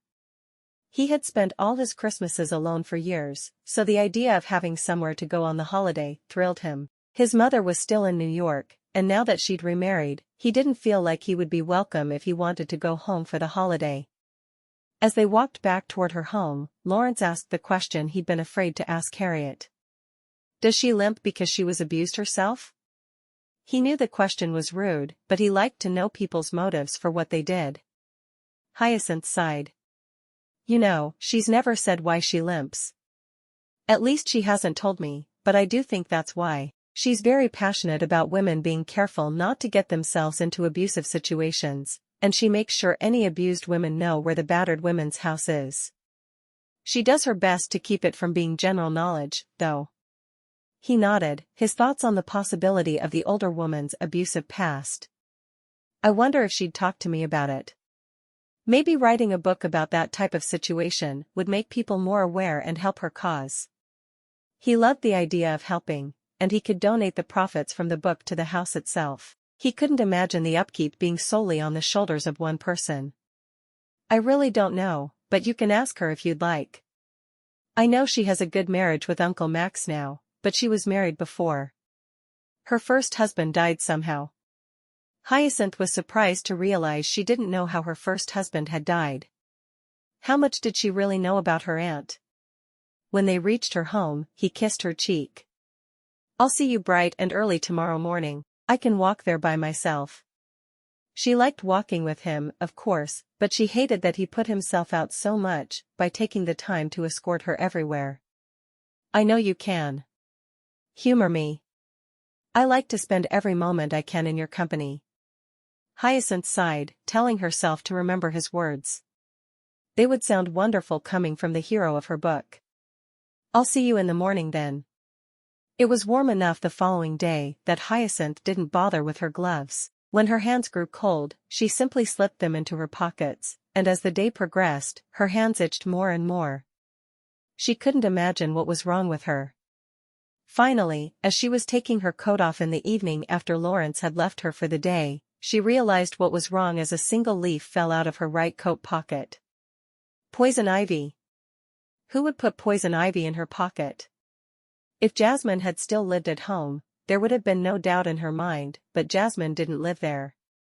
So who could it have been? She checked the other pocket, and sure enough, there was another of the leaves there. Obviously whoever had done it deliberately and maliciously. But who had access to her coat? She took both leaves and threw them into the bin in the kitchen before turning to the family cook, who also dealt with small maladies. "I think I have poison ivy," she told the older woman, knowing she sounded pitiful. Her hands had grown itchier and itchier by the minute all day long. The cook clucked over her hands, immediately turning to the spices she kept to one side of the basin. She took a powdery white substance and quickly mixed it with water, slathering the paste she formed all over Hyacinth's hands. She then took a towel, wrapping it around the paste to keep it close to her skin. "This baking soda paste is just the thing. You be careful not to touch anyone or anything. We'll keep an eye on your hands for the next day or so. Anyone could catch it from you, so be careful." "Yes, ma'am," Hyacinth answered dutifully, hating the idea of not being able to do anything. She quickly went to her mother and explained about the poison ivy, asking her to write a note for Lawrence explaining that she had poison ivy and wouldn't be at the library for a few days. Once the note was written, one of the servants took the note to Lawrence. An hour later, her mother knocked on her door. "You have a reply. Would you like me to read it to you?" Hyacinth shook her head. "No, but would you open it for me, so I can read it myself?" Mary raised an eyebrow, but said nothing else. She understood the courting couple wouldn't want her to read their correspondence. Hyacinth was always so secretive. She wished she could get her daughter to speak freely with her. She opened the letter and propped it on the bed beside Hyacinth so she could read it. Hyacinth was thrilled to have something to do. She'd tried to read a book for a minute, but turning the pages with her nose had proven too difficult. Unless someone was there to turn pages for her, there was no point in trying. "Dear Hyacinth, I'm so sorry to hear about the poison ivy. I hope it heals quickly. I shall miss you while you are forced to stay home. Your mother's note said that you would be better by Monday at the latest, so maybe I could take you out for dinner on Monday evening? I'll miss you and will think of nothing but your sweet lips on mine in the meantime. Truly nothing is worse than being away from the girl I adore. Yours, Lawrence." Hyacinth read the note repeatedly, smiling at the sweet words contained in it. He was such a good man. She was thinking that she could marry more and more. All her life, she'd been certain she'd be an old maid, but now, a life with Lawrence was almost more important to her than the words she needed to write. Almost, of course, because nothing could be more important than the stories in her head that had to come out. Chapter 4. Women appreciate it when you do things that make you uncomfortable for them. If you're a good singer, then write her a poem. If your forte is writing, serenade her. Make her feel like she's the most special woman you've ever met. Take your time and learn a new skill. Spread your wings. I promise, she will appreciate your efforts. William Livingston, Advice Column to Lonely Men, published in the Seattle Times, December 22, 1896. Lawrence read the words of his mentor, William Livingston, twice before he set the newspaper down. Really, how could he be expected to comply with this? He was a writer, and that meant he needed to serenade his sweet Hyacinth? He was the worst singer in all of the world, he was certain. He had once joked with Amaryllis that they could become rich by having people pay them not to sing. He sighed. He would just have to do it, though. He cared for her a great deal, and what better way to show her than to embarrass himself? He would do it. But when and where? He thought long and hard about the question and finally came up with a solution that pleased him. He'd do it outside her window at night, singing to her in a loud, clear voice. What he lacked in talent could be made up for in volume and enthusiasm, right? Hyacinth was lying in bed, her hands having healed from their ordeal nicely after the cook had put the poultice on her hands. It was just 3 days before Christmas, and she looked forward to the day. She had been making some money, but no one knew about it, so she would be able to surprise her loved ones with special gifts this year. She smiled into her pillow thinking about the surprised look her mother would have when she gave her a small bottle of her favorite perfume. Or the look on Lawrence's face when she presented him with a fountain pen with his name engraved in the side. Yes, she had wonderful gifts planned, and she would enjoy giving each and every one of them. She was just falling off to sleep when she heard a voice booming from beneath her window. It sounded like well, she couldn't really call it singing, but something? It only took moments before every dog and cat in the neighborhood had joined in the loud horrible song, the cats yowling and the dogs howling. She heard Mr. Simpson from next door open his window and yell, "Will you shut up? I'm trying to sleep." Then she heard Iris let out a loud laugh. "It's Lawrence. He's serenading Hyacinth." Her eyes grew wide with dread. "Oh, dear God, no. What is he thinking? By all that's holy, please let that not be Lawrence." She swung her legs over the side of the bed and went to the window, peering out, but carefully hiding behind the curtain. She didn't want Lawrence to see her in her nightgown. Sure enough, it was him. He was standing in the cold shivering, accompanying himself on a small banjo. She knew he must have taken up playing just that afternoon, because his playing was almost as bad as his singing, and his singing was horrible. She'd never heard anything like it.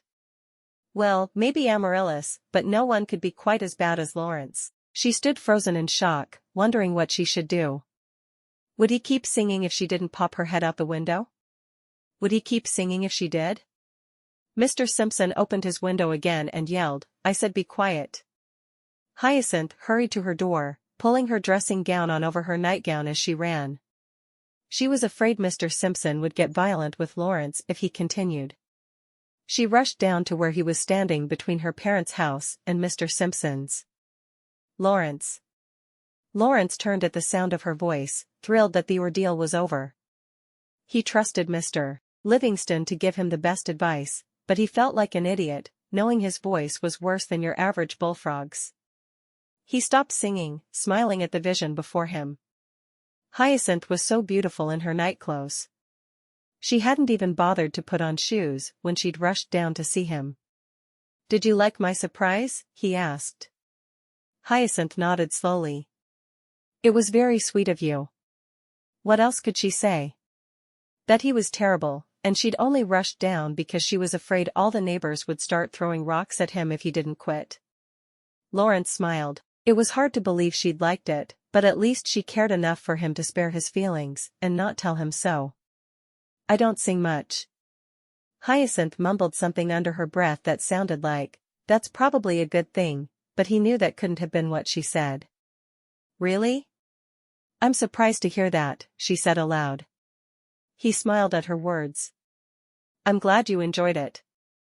She thought over what she'd said to him, and was pleased when she realized that she hadn't said anything about enjoying it. She didn't want to lie to him after all. "Would you like to come inside for some hot cocoa?" she asked. He gave a brief nod, hurrying toward the house with her, half afraid that the man who had been yelling at him would appear with a rock at any moment. Once they were inside, they both breathed a sigh of relief. He looked at her, wondering if she knew he was as terrible as he really was, and was just acting like he was good. He wasn't certain he'd ever know. She kept a straight face as she went into the kitchen with him. She immediately added a bit more coal to the dying embers in the stove, getting some milk out to warm for the cocoa. She didn't know how to do much in the kitchen, but she could certainly fix some hot chocolate for him. She poured some milk into a pan and worked on heating it up while he sat at the kitchen table, watching her every move. "Do you make cocoa for yourself in the middle of the night a lot?" She chuckled. "Only when men wake me up by singing under my window." Is that what he was doing? Violet asked, standing in the doorway to the kitchen in her dressing gown. "I couldn't tell for certain." Hyacinth turned to her sister with a frown. "Don't be rude, Vi. Sometimes it's just necessary, hi." Violet nodded to the pot on the stove. "I'll take a cup." She took a seat at the table across from Lawrence. She picked up a cookie from the plate in the middle of the table and offered one to Lawrence. "Thanks." He bit into it, liking the flavor immensely. "I love sugar cookies." "Me too. Especially with hot chocolate." Violet looked at Hyacinth. "How much longer before we get the chocolate?" "Longer than it would have been if you hadn't come down, because I had to add more milk." Hyacinth looked into the pot. She knew that when Cook made hot chocolate, she added vanilla and sugar, but she wasn't certain how much to add, so she reached up to the top of the shelf over the stove and took down 3 of the chocolate bars Cook always kept there. She carefully broke them up into tiny pieces and added them once the milk was hot. She stirred in the pieces, hoping it would taste right when she was done. She listened to Violet and Lawrence chatting with half an ear. She liked that he included her younger sisters in conversations. She had never felt like any of her sisters wanted her around while they were courting, but she knew that Violet knew she was welcome. She poured the chocolate into 3 cups and carried them to the table. "Now, I hope this came out right." She bit her lip, worried, as Lawrence took a sip. His face lit up, and he nodded. "It's good. Really good." Hyacinth breathed a sigh of relief as she took a spot between Violet and Lawrence at the round table. She took a careful sip and smiled. "It is good. Did you think I'd lie to you?" He looked offended at the very thought. "I never know what you'll do. You were just singing outside my window at an hour when most people are in their nightclothes." Hyacinth shook her head at him, obviously not sure what he was up to. He blushed slightly. "I wanted you to know I was willing to be embarrassed for you." He liked it that she found him unpredictable though, because he'd always been the one who did exactly what was expected of him. Hyacinth reached over and covered his hand with hers where it rested on the table. She'd never touched him with other people watching before, but she knew he needed it. "You don't ever have to embarrass yourself for me." He brought her fingers to his mouth, brushing them softly with his lips. "Thank you." Violet watched them with wide eyes. "Does Amaryllis know you and Lawrence are courting?" Lawrence looked at Violet with surprise. "Amaryllis is married. Why would she care that I'm courting Hyacinth?" "Well, she did see you first." "What does that have to do with anything? My mother saw me before anyone else did, and she has no romantic claims over me." He drank the last of his hot chocolate in one long gulp and stood up. "Will you walk me to the door?" he asked Hyacinth. She nodded and got to her feet. "Please put the dishes in the sink, Vi. I cooked so you can clean up." Lawrence took her hand and pulled her toward the front door. When they got to the entryway, which was empty of people, he turned to her. Apparently no one else had been woken by his caterwauling. "You don't worry about how Amaryllis will feel about us courting, do you?" Hyacinth shrugged. "A little sometimes. I need to talk to her about it, but she's always so busy at the library, and she hasn't been around much." Not that she'd ever had a great rapport with Amaryllis. She liked her, of course, but she was enough older that they'd never been excessively close. "You should go talk to her and put your mind at ease. She won't care at all. I honestly think she'd like me for a brother, because she's never thought of me as anything but a brotherly type." "I'll try." Honestly, she was half afraid to broach the subject with her older sister. Amaryllis intimidated her a lot and always had. Amaryllis had always seemed so much older, smarter, and more confident than she felt. Deep down Hyacinth knew that Amaryllis loved her as much as all of her other sisters, but she really didn't feel like she was as good as the others most of the time. Lawrence smiled at her with a brief nod. Cupping her face in his hands, he leaned down and brushed his lips softly against hers. "Good night, sweetheart. I'll see you tomorrow morning." Hyacinth leaned against the door and touched her fingers to her lips after he'd left. He hadn't taken to kissing her every time he saw her, so it was still a pleasant surprise every time the tingling sensation spread through her belly. Violet stepped into the foyer with a wide smile. "He kissed you, didn't he?" Hyacinth blushed but didn't respond to her sister. She stood up straight and started up the stairs. "You need to get to bed. You have school tomorrow." Violet sighed. "Who cares about school? I'm going to spend my life painting, so I don't really need school." "I disagree.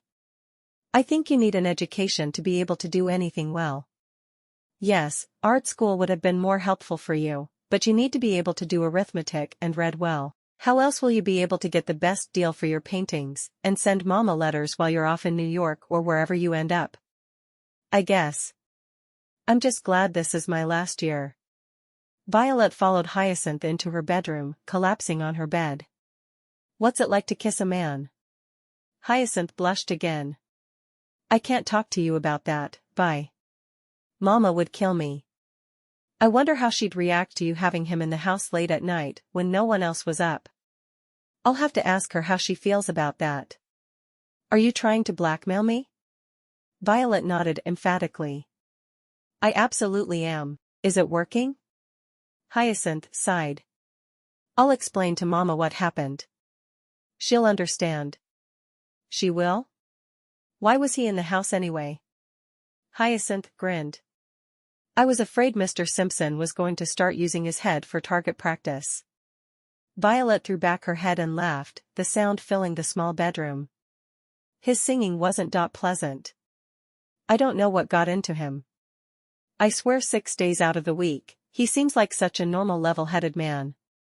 But the 7th day, he turns into a raving lunatic. I don't have any clue what to expect on that 7th day every week. Violet frowned. It happens on the same day every week? Hyacinth nodded. Odd, isn't it? What day? Tuesdays. He's always odd on Tuesdays. Violet tilted her head to the side and thought about her sister's words. Maybe you should start staying in on Tuesdays. I already do. That's my day to spend the day with Mama, and we shop or spend time at home, whatever she wants to do. He always seems to do something odd anyway. Violet frowned. Well, what did he do last Tuesday? Nothing out of the ordinary for a change. The Tuesday before that? Violet needed examples to really understand what her sister was talking about. He bought me flour. Flowers? What's odd about that? Hyacinth shook her head. No, he bought me flour. Like baking flour. Violet drew her brows together in surprise. Yes, that's odd. Very odd. He brought me a lot of it. Like bags and bags full. Why? Hyacinth shrugged. Something about some wonderful advice he'd received? I have no real idea, to be honest with you. I'll have to think on this. And no, I won't really tell Mama. You're too old for me to tell tales. I'm glad you realize that. Hyacinth removed her dressing gown and climbed under the covers while Violet stood up. Sleep well. You too. Is he going to be at Aunt Harriet's for Christmas? Hyacinth nodded, biting her lip. I made him a small gift. I had no idea what to do for a man who has just started courting me. She didn't mention the pen she'd purchased. She wanted to give that to him privately, from one writer to another. Oh, I would just paint him a landscape or something. It's too bad you don't have any talents. Violet left the room, the door clicking closed behind her. Hyacinth felt tears come to her eyes. She was so overlooked in her own family, they didn't even know she was a good writer. Of course, she'd worked hard to be that overlooked, but they should think she was talented in some ways, shouldn't they? They shouldn't dismiss her out of hand. She put her head on the pillow and closed her eyes, but sleep was a long time coming. She was going to have to tell them all eventually. Lawrence met them at Aunt Harriet and Uncle Max's house, just before noon on Christmas Day. Hyacinth clutched the scarf she'd knitted for him, all wrapped in brown paper. She only hoped he wasn't disappointed by it. The pen was in her coat pocket to give him when they had a private moment. He saw her come in from across the room where he was talking with Amaryllis, who had been surprised to see him, and her surprisingly jealous husband, Alex. I'm here at your aunt's invitation, he explained to Amaryllis and Alex. I'm courting Hyacinth, and she's in the process of investigating me. Amaryllis had smiled and nodded happily. I think you two make a lovely couple. Alex had simply glared at him. As soon as Lawrence spotted Hyacinth, he rushed across the room to her side, kissing her cheek lightly. Merry Christmas. Hyacinth smiled, still clutching his gift to her chest. Merry Christmas. She thrust the gift at him. I didn't know what to get you. He carefully removed the string she'd tied around the paper and unwrapped the package. He smiled down at the scarf as he ran his hand over it. She'd chosen a sky blue to match the color of his eyes. The scarf was soft and long, and he knew immediately she had made it with her own hands. It's lovely. I had no idea you could make things from yarn. She laughed. It's called knitting. Thank you for spending your time making something special for me. He looked uncomfortable for a moment, before sticking his hand into his pocket and pulling out a small package, looking like it could hold nothing bigger than a thimble. I feel bad that I just purchased something for you. She accepted the gift, toying with the string he'd used to tie the paper. I didn't expect anything from you. Open it, he urged. She slowly unwrapped it, savoring the surprise. Inside was a tiny purple dragon made of glass, its wings spread wide as if about to take off in flight. Oh, it's beautiful. Where did you find it? I was in a little glass shop last week, and I saw this. It made me think of you. Her eyes met his in surprise. It did? Why? He shrugged, looking a bit sheepish. Well, you're writing a romantic novel, and this looked romantic to me. It just seemed like something you would like. I do. I absolutely adore it. I don't know that I would have looked at it and thought that it suited me, but it does. It suits me very well. Hyacinth glanced around the room, making certain no one was watching, before she went up on tiptoe and kissed his cheek. Thank you. Lawrence hugged her briefly. You're welcome. I'm glad you like it. He looked around the room, crowded with laughing people. You're going to have to introduce me. I know Amaryllis and Alex, of course. I know your parents, and Violet and Iris. I don't know your other two sisters and their husbands, and I haven't met the older couple over there yet, or your uncle. Hyacinth took his arm and led him around the room, introducing him. This is John Higgins and his wife Mildred. Higgins is the one who will be investigating you, and Mrs. Higgins is Alex's mother. Higgins nodded briefly. I've already begun. I'm just waiting for the reports from the investigator I hired back east. Lawrence smiled. I'm glad Hyacinth has someone watching out for her. Hyacinth has many people watching out for her. She's well loved. She certainly should be. Lawrence draped an arm around her shoulders before they walked away. He met her sisters, finding Rose too perfect for his tastes, and Lily too boisterous. He watched the 6 sisters throughout the meal, wondering what it would be like if the missing 2 were added in. Probably chaos. There were many children present, the older ones eating together at a small table, while the younger children sat on their mothers' laps and were fed at the table. It was odd for Lawrence to see Amaryllis as a mother, having gotten used to only seeing her in the library setting. He left quickly after lunch, feeling as if he were imposing on family time. He was truly surprised at how close-knit her family seemed. His own family had consisted of only him and his mother, so he had never been around anything like it. He found himself more than a little overwhelmed by the whole situation. As he kissed Hyacinth's cheek before leaving, she pressed something into his hand. Open it when you're alone, she whispered. Walking through the cold, empty street alone, he arrived home to silence. He'd given his 2 servants the day off, to spend time with their families. He went to his office to work, not really caring that it was Christmas Day. He wondered if his mother was happy for a moment, but he knew she was. He'd sent her a gift weeks before, to ensure that it arrived on time. He remembered the gift Hyacinth had given him as he left her aunt's house, removing it from his pocket and opening it. He smiled when he saw the pen with his name engraved on it. It was beautiful. He dipped it in ink and began his writing for the day. Chapter 5. Every woman feels like she has attributes that men don't really appreciate. Does she have a perfect smile? Are her eyes the color of violets? Tell her about it. Women love to be complimented. Tell her she's smart, or that you like how she does some little thing in a way that fascinates you. Remember, you love her, and if you don't compliment her, she'll never know, and some other man may swoop in and marry her instead of you. William Livingston, Advice Column to Lonely Men, published in the Seattle Times, December 29, 1896. Lawrence reread his mentor's words before thinking about what he liked, especially about Hyacinth, that he didn't think other men thought to compliment her about. He thought she was perfect in every way, of course, but that didn't mean that she felt the same or even that other men did. He knew she must be complimented all the time on her beautiful brown eyes and her lovely long dark hair. He didn't think other men would compliment her on her body, though, so that's exactly what he would do. He would make it clear to her how utterly irresistible she was.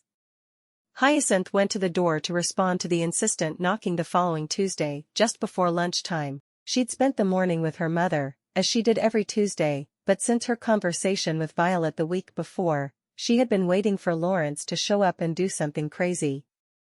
She took a deep breath as she turned the knob, knowing who would be there. Lawrence. What a surprise. Come for a walk with me. Hyacinth peered out the door. There was snow covering the ground, but it wasn't too terribly cold. She could probably walk with him. I suppose so. She was reluctant to leave the house, though, because she knew he would do something odd. It was Tuesday after all. I'll take you to lunch at the diner if you haven't eaten yet. He waited as she got her coat, wondering why she'd seemed hesitant to accompany him. Let me just tell my mother. Hyacinth rushed to the parlor where she'd been working on piecing a quilt with her mother. She hated quilting and felt that she was all thumbs at it, so she was pleased to have the distraction. Mama, Lawrence is here.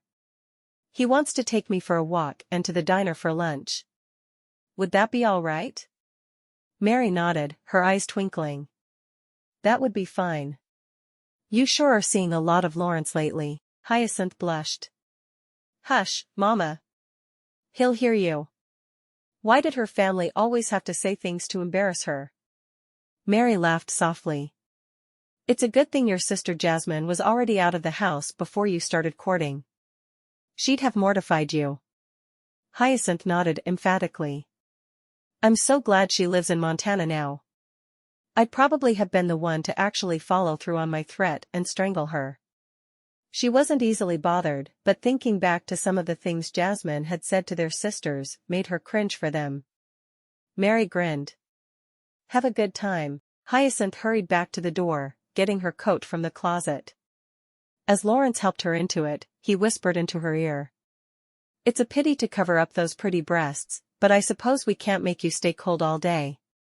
Hyacinth blinked a couple of times before she decided she must have misheard him.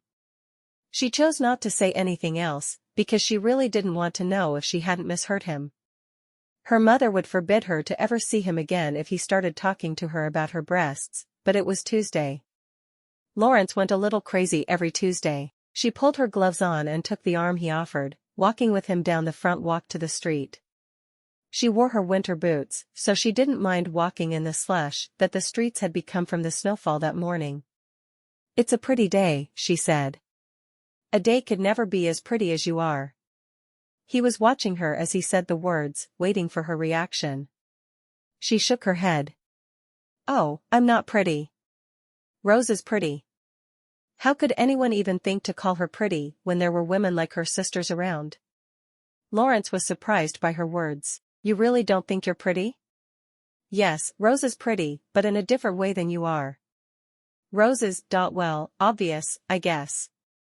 I mean, a man would look at her and say, wow, she's pretty. You're different, but I definitely like you more. Rose is someone I'd like to look at. You're someone I want to hold against me and make love with. He watched her face to see if she liked the compliment. Hyacinth's cheeks pinked. You can't talk to me that way, Lawrence. My mother would never let me see you again if she heard you. What was it about Tuesdays that turned him into a raving lunatic? I'm just complimenting you. What's wrong with that? Hyacinth couldn't believe he really didn't understand. You compliment a woman on her eyes or her hair, but not on her body. It just isn't done. Well, maybe if they were married it would be all right, but she wasn't sure if it would be even then. Well, I don't know why not. You have a beautiful body. I love your breasts, just enough for a man to cup in the palm of his hand. And your bottom? I fantasize about that bottom rubbing against me. He was a little embarrassed about complimenting her this way, but he wanted to make sure he took the advice he'd been given. Enough. If you don't stop talking that way, I'm going to go right back home. Secretly, Hyacinth was thrilled to hear him talking that way. She loved that he found her attractive, but was scandalized at his words. He sighed. I had no idea you'd be offended. I just wanted to compliment you and let you know that I find you beautiful. I didn't think there was anything wrong with that. He slipped his arm around her waist, wishing he could feel her curves through her heavy coat.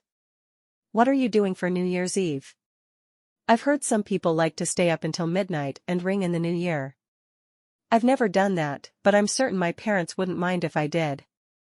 You should have a party at your house and invite some friends. She liked the idea of playing hostess for him, even though they were simply courting. It could be fun to get to know him in a different environment that way. He shrugged. I really don't know anyone here. Who would I invite? Hyacinth frowned. She hadn't really thought of that. I'm not really sure. I don't know very many people. I didn't get to know very many of my schoolmates. I guess we could invite my sisters and their husbands? She knew she was grasping at straws, but really, she'd never bothered to get to know anyone but family, and she didn't feel like she knew any of them very well at all. He thought about it for a moment. You know what? That's a fine idea. I could get to know the older sisters who are here better. He grinned at her. If you'll invite everyone, I'll arrange it with my servants. He stopped and looked down at her for a moment. Will you be my hostess? She nodded slowly, nervous at the idea. She'd never hosted a party before. All of her sisters had begged for birthday parties, but she'd never wanted them, because she was afraid of being the one who had to entertain everyone. But this would just be her family, so that couldn't be too difficult, could it? I think I can do that. He grinned. Will your sisters bring their babies, or will they leave them with nurses? Oh, Mama will keep them all if they don't want to leave them with nurses. That's just how my family does things. Mama would like all the grandchildren to move in with her anyway. She loves children. I think my mother would kiss the feet of any woman who presented her with a grandchild. He looked down at her with a wink. You up for the challenge? He loved the idea of seeing her swollen with his child, but even more, he loved the idea of making her that way. Hyacinth blushed. I told you that you can't keep talking to me about intimate things. It would infuriate my mother. But why? I thought she liked me. He opened the door to the diner, and when the waitress waved at them, he took her to a corner table, holding her chair out for her. You really don't know that it's inappropriate for us to be talking about having babies when we're not even married? How could he not know that? It's not like I'm asking you to fornicate with me. He blushed as he said the word. I'm just saying I'd like to see you have my child. Someday. Preferably after we've been married at least 9 months. She sighed. Mama wouldn't see it that way. She would think that this conversation would be about you trying to convince me to have relations with you before marriage. Lawrence leaned back in his chair. Is that what you think I'm trying to do? Hyacinth shook her head. Surprisingly, it's really not. I know you're just talking. I just thought, well, I want to honor my parents and what I know would be their wishes, even when they can't see me or hear me. He nodded. I guess we should talk about the party then. What time should we start it? She smiled, picking up her menu from where it lay on the table. I guess 9 or so. Let's decide what we want to eat, and then we'll plan the party. Lawrence picked her up at 8 on New Year's Eve, knowing the guests would start arriving at his house around 9. They'd decided that 3 hours before midnight would be just the right time to start the party. Hyacinth had planned a few games to play with the group and was excited to get started. She wondered if her sisters would enjoy the games or if they'd merely humor her. Sometimes it didn't seem to matter as long as they went along with it. Hyacinth had never been to his house before and was surprised to see the size of it. He was a more successful writer than she'd realized to live in a place this grand. The whole house was lit up. He'd obviously converted to electricity already, something she was constantly trying to convince her parents to do. It's beautiful, she told him, standing and staring at the house for a moment. He smiled. Thank you. I'll make any changes to it you want as soon as you're my wife. Hyacinth looked at him for a moment. Are you really that convinced I'm going to marry you? He frowned for a moment, looking at her. I hope so. There's nothing that would make me happier. He led the way to the door and opened it wide, inviting her inside. He had uniformed staff milling around the house setting up a huge room that looked as if it were created just for parties. It had pillows arranged on the floor, and there were tables around the room with a punch bowl filled with a fruity liquid and various types of snacks. "Do you think this will work for refreshments?" he asked. She'd left refreshments up to him, but looking around, she thought he'd done well. There were tiny finger sandwiches as well as several different types of cookies and some small cakes. "I think this is perfect." She knew her sisters all enjoyed sweets. She didn't want to think about what her brother-in-law, Dr. Sean, would think about it. Hyacinth glanced at the clock on the mantel and saw it was 15 minutes before 9. Their guest should be there at any moment. It felt so odd to be hosting a party with him before they were even engaged, but it's what he wanted, and who was she to complain? Lawrence had watched her face as she looked around the room, pleased by the different emotions that seemed to be washing over it. He was glad she was happy with the preparations he'd made. "Do you want to see the house?" he asked. He hadn't known her when he picked out the house, and he would gladly move or have another house built if necessary to make her happy. She nodded. "I would, if you don't mind." He led her through the house, first to the large kitchen where a portly woman was pulling another tray of fresh-baked cookies from the oven. She turned and saw them, grinning. "It's nice to meet you. You must be Miss Sullivan." Her Irish lilt sounded like music to Hyacinth's ears. Hyacinth nodded. "Yes, I'm Hyacinth Sullivan." She was a little embarrassed that the woman knew who she was when they hadn't met yet. Lawrence must have been talking about her. "It's nice to meet you. I hope you'll be pleased with the selection of foods I chose for your evening. I'm Mrs. O'Reilly, by the way." She was a large, round woman with gray-streaked red hair and green eyes. Hyacinth looked at Lawrence. "I thought you were going to choose the food for the evening." She shook her head. Sometimes it seemed no one did as they said and only pushed things off on others. Lawrence blushed. I tried, but I knew that Mrs. O knew more about it than I do, so I let her decide." He hoped she wasn't angry with him for not doing as he'd said he'd do. Hyacinth just shook her head at him. "Thank you for planning the menu, Mrs. O'Reilly." She really was grateful that the older woman had stepped in to help and hadn't left everything up to her. The older woman beamed at her. It was just snack foods. It was no trouble. He showed her his office, where he worked when the library was closed. One shelf held copies of the 8 books he'd written. She traced her fingers over his name on the spine. "I can't wait until I can see my own name on the spine of a book." "Do you think it'll ever happen?" She didn't want to get her hopes up, but she couldn't imagine never having a book published. She knew it would break her heart. Lawrence walked up behind her and put his hand on her shoulder. When she turned, he stroked her cheek gently. "I think you, Miss Sullivan, can do anything you set your mind to." He leaned over and gently brushed her lips with his. He knew that even if no publisher would accept her, he would find some way to make it happen for her, at least once. She sighed, leaning into him. Every time he kissed her, she liked it a little more. "Thank you." "For what?" "For being so supportive of me when I'm covered in self-doubt. I really appreciate it." She needed his strength sometimes, in ways she'd never realized. She'd always been alone in her writing, but it had never occurred to her that she needed support. She found she did. Maybe her lack of self-confidence in her writing had been because she'd never shared it with anyone. He stroked his hand up and down her spine. "I truly think you're an amazing young lady. I can't wait until you'll let me read a few words of your book." Hyacinth blushed, shaking her head adamantly. "Not yet. Soon. When I'm finished." She hoped she could follow through with that promise. She knew she needed to, but how could she let him read the words she'd labored so hard over? If he thought they were no good, would she be able to write again? A knock at the door had them jerking apart and going to the door. Rose and Sean were waiting for them. Hyacinth was more intimidated by her eldest sister than anyone she knew. She didn't know why, but she craved Rose's approval. "So glad you could both come." "You remember Lawrence?" she asked politely. Rose nodded, smiling at Lawrence.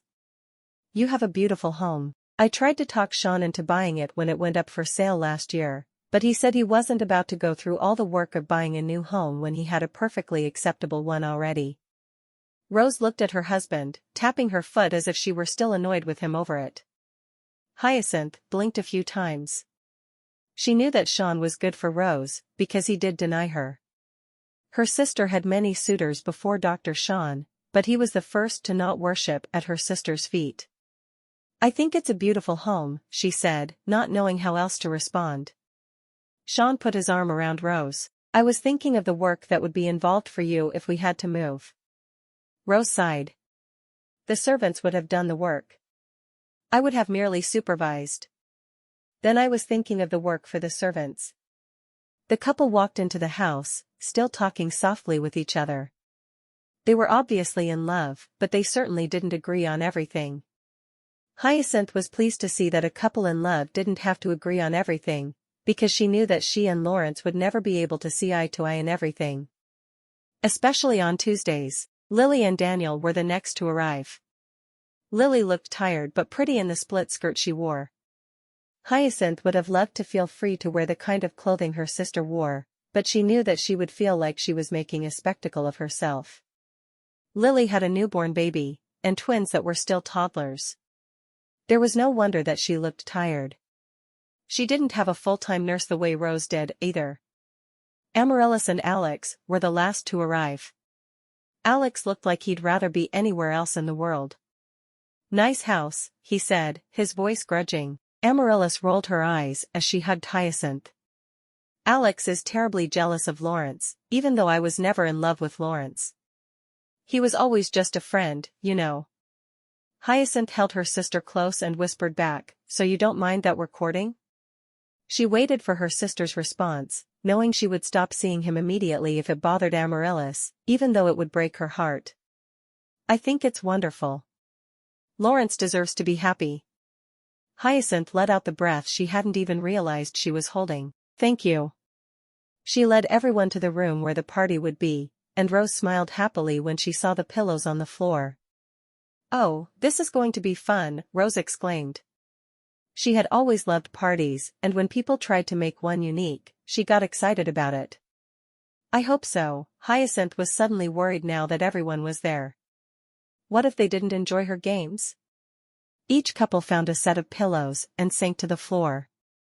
Sean leaned against the wall with his ankles crossed in front of him, Rose settled in the crook of his arm, her head on his shoulder. Daniel sat down with Lily beside him, resting against him, her legs curled at her side. Amaryllis just plopped down on Alex's lap. I have a couple of games planned for us, if you want to play them, Hyacinth said. Or we could have refreshments and play charades. She didn't want to tell everyone what they had to do, but she really wanted to try out the new game she'd come up with. She hoped they'd agree to at least try it. Lily seemed to sense Hyacinth's worry over whether they would enjoy what she had planned. What did you want to do, Hi?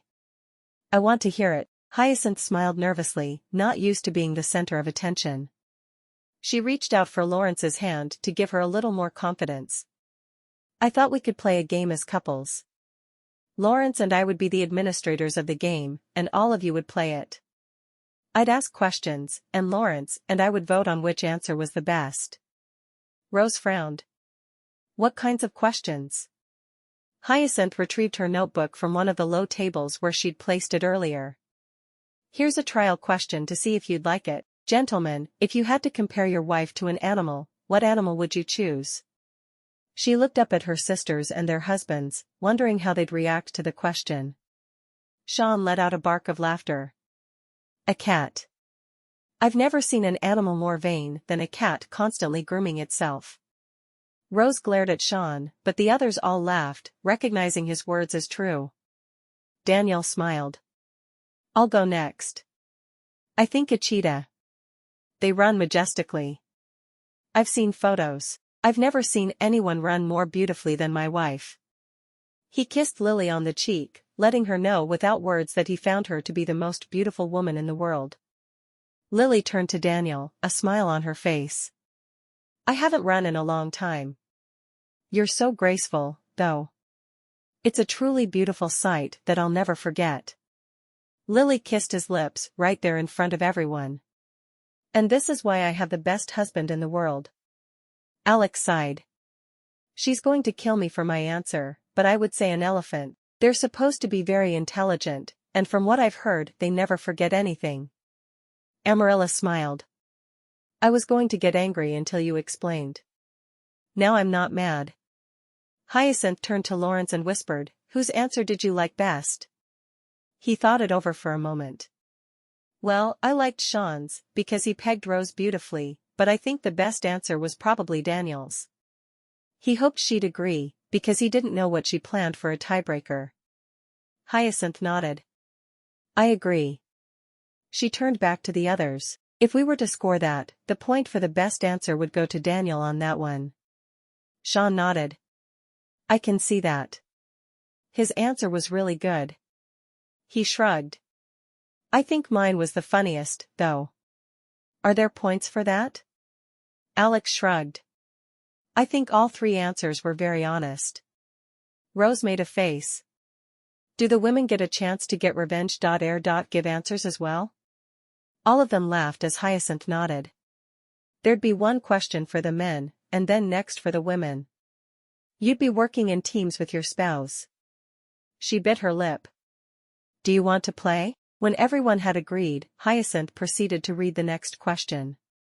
If you were to have to write a book about your husband, what would you title it? The night was filled with fun and laughter. The snacks were devoured in between rounds of the game, and they almost missed ringing in the new year. They were having so much fun with the answers.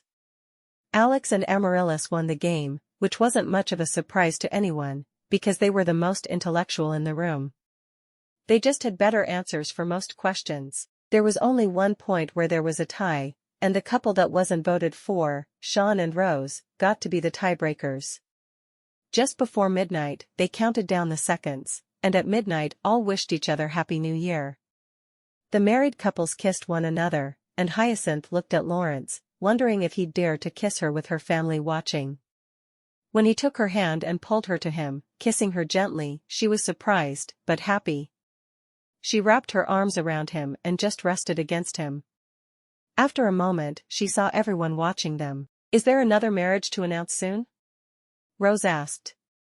She was the one who would always be blunt and not worry as much about embarrassing one of her sisters. She knew proper etiquette, and made certain she observed it most of the time, but not with her family. Hyacinth blushed and shook her head. We're just getting to know each other. She didn't meet Lawrence's eyes as she said the words, obviously embarrassed. A little too well if you ask me, Alex said, obviously still put out with Lawrence, even though it had to be clear that the other man was no longer interested in his wife in any way. As the others were leaving, Sean asked Hyacinth if she'd like to ride home with them instead of Lawrence having to leave to go out in the cold again. She really enjoyed having Lawrence see her home, but as it was so late at night, she decided to accept their offer. Sean escorted Rose out to the buggy while she said goodnight to Lawrence. We're not such terrible party hosts after all, she said to him in amazement. She'd truly expected the party to be terrible, even with all the work she'd put into it. I certainly couldn't have done it without you, but you're right. It was a success, and neither of us spent the whole night just watching the others have fun. He kissed her cheek quickly. Thank you for helping me this evening. She smiled. Oh, it was great fun. Thank you for inviting me. Hyacinth hurried out the door to the buggy where Rose and Sean were waiting. Thanks for the ride, she said as she got tucked under the laprobe. She rubbed her arms, shivering slightly at the cold. Sean smiled. I couldn't very well leave my favorite sister-in-law, could I? And I'm your favorite because I'm the one with you right now, right? Their uncle, Max, had always been the same way. He'd call each niece his favorite as long as none of the others were listening. There is that, he said with a grin. Hyacinth fell asleep that evening with a smile on her face. She was really beginning to believe that Lawrence was the right man for her, if only she could find a way to avoid him on Tuesdays. Chapter 6. Find a gift for your woman that you think she will enjoy a great deal. If you put great thought into the gift, it will mean a lot more to her. Not every woman is interested in jewelry or chocolate, although most are. Find something that she will like, or better yet, make something for her. Women love handmade gifts instead of store-bought. They find them a great deal more special. William Livingston, Advice Column to Lonely Men, published in the Seattle Times, January 5, 1897. When Lawrence read the article in the Seattle Times on Tuesday morning, he was immediately stricken. He didn't know how to make anything for a woman. What could he possibly do for Hyacinth that would be good enough? After much thought and wandering around the mercantile, he decided to give her a special gift he'd ordered for himself. After all, he could always just order another. He climbed up onto his buggy seat and put the package he'd received just that morning onto the seat beside him. She'd be home with her mother, and he'd take it over, and she would then love him forever, right?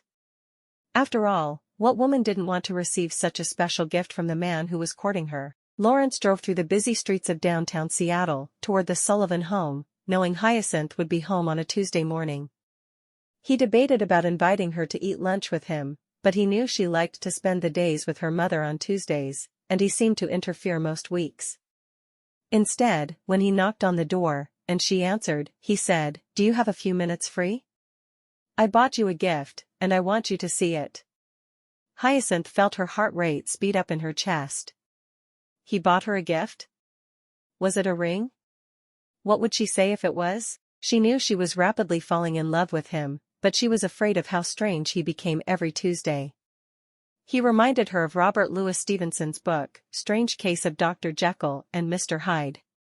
Of course, Lawrence was never as bad as Mr. Hyde, he was just strange. She sucked in a breath. It was Tuesday. He was probably going to give her a live rat or something. When they got to the buggy, he picked up a large package from the seat and handed it to her. She looked at it for a moment, wondering what on earth it could be. It was heavy. Much heavier than a ring. She couldn't decide if she was pleased or disappointed by that. "Do you want me to open it here?" she asked. Did she want to be alone with him when she opened it? He thought about that for a moment. "Why don't we go inside where your mother can watch you open it?" He held the door for her as she carried it inside, and she couldn't help wondering why he didn't just carry it for her. Whatever it was, the gift was heavy. She carried it into the parlor where she and her mother had been talking about her relationship with Lawrence. Her mother was still convinced they'd be getting married any moment. Hyacinth wondered how she'd react when she saw the huge gift. Hyacinth sank onto the couch beside her mother, looking at the wooden box in her arms. She had no way of prying the lid off, so she put her fingers under one of the slats and pulled. It obviously hadn't been nailed on well, because it came off easily. She tried the same with the other 3 slats and, in moments, she had the box apart. She peered inside the box for a moment, and her eyes widened in surprise. It was a typewriter. She'd wanted one because she knew she'd be able to go faster than writing everything out by hand as soon as she learned the formation of the keys, but she didn't want her mother to see it. She'd be very curious to know why Hyacinth needed a typewriter. What was Lawrence thinking? "Well? What is it?" Mary asked, the curiosity etched across her face. Hyacinth pulled the typewriter out of the box and stared down at it, trying to keep her face unreadable. "It's a typewriter, Mama." Her mind struggled to come up with a reason Lawrence would have given her a typewriter. "Oh, wonderful. That will help you finish your book faster," Mary replied. Hyacinth looked at her mother in astonishment. "You know about my book?" Mary laughed. "There's not much you girls do that I don't know about. I've known that you wanted to be a writer for a long time. I'd have been pushing you to do more volunteer work if I hadn't known you were writing all day, every day. I did wonder about that." Hyacinth frowned. "Why did you never say anything?" It bothered her some to know her mother had known all that time she was working on a book and had never said anything. "I thought that you'd tell me when you were ready to, in your own time. I'm happy to see that you've told Lawrence, though. He'll be able to help you more than anyone else will." Lawrence smiled at her, his face beaming. "Do you want to try it out? I have a small book that explains where your fingers are supposed to go and which fingers should be used for each key." He'd never used a typewriter, of course, but he'd seen them in use. A person could type much faster than they could ever write, and it would always be legible. Hyacinth nodded, her eyes lighting up with excitement now that she realized what a treasure he'd given her. I love it. Thank you. She pushed the typewriter onto her mother's lap and moved across the room to the other small sofa where Lawrence sat. She kissed his cheek softly. It's a very sweet gift. Any other man would have brought her flowers or candy. But Lawrence? Trust him to do something practical. You really like it? I thought about getting you a necklace or some chocolate, but I thought you'd like this better. He searched her face to see if she was truly happy with his gift. Oh, I do. There's nothing more practical for me at this point. Lawrence jumped up. I have the book that teaches you to use it in the buggy. Let me run and get it. The two of them spent the afternoon practicing with the typewriter at the dining room table. Mary would wander in from time to see them as they played with it, trying to efficiently change the typewriter ribbon and learn where to put their hands. By the time Lawrence left, right before Violet and Iris were due to return home, Hyacinth felt that she'd be able to use it, and she knew she would gain proficiency with time. Please don't tell the others about my writing, Mama, she begged as she watched Lawrence drive away through the front window. She watched him until he was out of sight before finally turning to her mother. Mary shook her head. I've known for several months, and I haven't said a word. You're allowed to have your secrets from your sisters. Thank you. Hyacinth carried the typewriter up to her room and moved everything off her vanity table. It would be the perfect place for her to write. She couldn't wait to type up everything she'd written so far. As the week wore on, Lawrence realized he'd made a mistake in giving her the typewriter. She couldn't use the machine in the library, so instead she spent all her time at home, tapping away at the keys. He had less and less time to spend with her. Finally on Friday morning, he knocked on her door. Mary opened the door with a smile. Missing Hyacinth? She asked. Her face held a knowing look as she invited him inside. He sighed. The typewriter's too noisy for the library, so I never see her anymore. He wished he could take the gift back at the same time that he was glad it was helping her so much. He needed to be able to spend time with her if he was ever going to convince her to marry him. I thought that might be the case. She stopped one of the passing maids. Go upstairs and fetch Hyacinth. Tell her that Lawrence is here, and she's going to lunch with him. Lawrence smiled, looking down at the short, rotund woman. She was rapidly becoming one of his favorite people, with her constant approval of his relationship with Hyacinth. It was a few minutes before Hyacinth descended the stairs. She was wearing long white gloves, which were normal in the East, but he'd never seen Hyacinth wear them. She wasn't one to worry about being at the height of fashion. He frowned at her. Why are you wearing gloves? They didn't bother him, of course, but he was curious. Hyacinth blushed, but didn't answer, instead getting him her coat from the closet so he could help her with it. I'll be back soon, Mama, you just have a good time. You're in good hands with Lawrence. Mary had just received her report from Harriet that morning that they could find no one with bad things to say about Lawrence, but there were plenty of people who said good things. Hyacinth followed him to the buggy, and he helped her up. Let's just go to the diner, he suggested. His eyes were on her hands, though. Why are you wearing the gloves? Her avoidance of his question the first time had only made him more curious. She sighed. I've spent so much time using my new typewriter that I've managed to cover my hands in ink. If I'd had warning you were coming, I'd have had time to scrub them clean, but I didn't know. So I just put gloves on and hoped you wouldn't ask about them. She shrugged. You asked. He laughed. You don't ever have to hide something like that from me, Hyacinth. It's not your hands that make me care for you. She smiled, taking a hold of his arm while he drove, feeling the muscles rippling under his jacket. For a man who spent most of his time writing, he seemed very strong to her. She was glad he hadn't started talking about her breasts again, as if they were the only thing that attracted him. She shook her head as she thought about his Tuesday spells. Thankfully, it was Friday, so she was safe.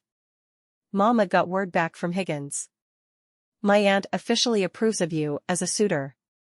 He smiled, patting the hand that held his arm. I'm glad to hear that. It gives me hope that we can take our relationship further if we wish. He looked at her out of the corner of his eye, watching her reaction. Do you want to take it further? He knew he did. If he'd thought she'd say yes, he'd propose then and there. Hyacinth bit her lip. I suppose that depends on what you mean by taking it further. She wasn't certain she was ready for more than their casual courtship at this point, but she did have strong feelings for him.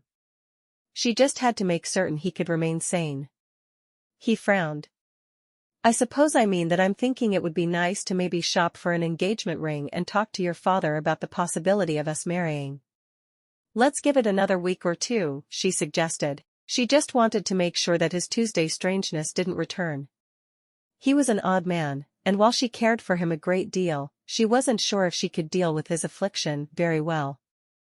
Of course, if he asked, she wasn't certain she could say no. I can wait. He knew she was very young. He was ready for marriage, but that didn't mean she would be. We'll talk about it again in a few weeks. She was being sensible, he realized, whether he wanted her to be or not. Her father would most certainly approve, even if Lawrence didn't. Hyacinth's favorite part about spending time with Lawrence was that she genuinely enjoyed his company. They had lunch at the diner, and then they walked through the main part of town, doing a bit of window shopping. She clung tightly to his arm as they walked, and people that she recognized seemed to do double takes when they saw her. It was as if they were surprised to see her happy with a gentleman beside her. I got a letter from my mother yesterday, he told her. He hadn't talked to her much about his mother, but he'd talked to his mother a lot about her through letters, course. Oh, really? What did she have to say? Hyacinth was almost afraid to know. She couldn't imagine how she would feel if she had a son who was courting a young lady she'd never met. She'd definitely not want him to marry before she had a chance to meet the woman in question. She wants to meet you. I wrote her and told her I'd found a young lady who enjoyed writing as much as I do, and who came from a good family who I am hoping to spend the rest of my life with. She said to give you her love, and to tell you that you need to make the trip to New York to meet her as soon as you get the chance. He watched her, wondering how she'd react to the idea of going off to New York. Hyacinth frowned. I can't just take off and go to New York. My mother would be mortified. He must not know her mother well at all if he thought that would be acceptable.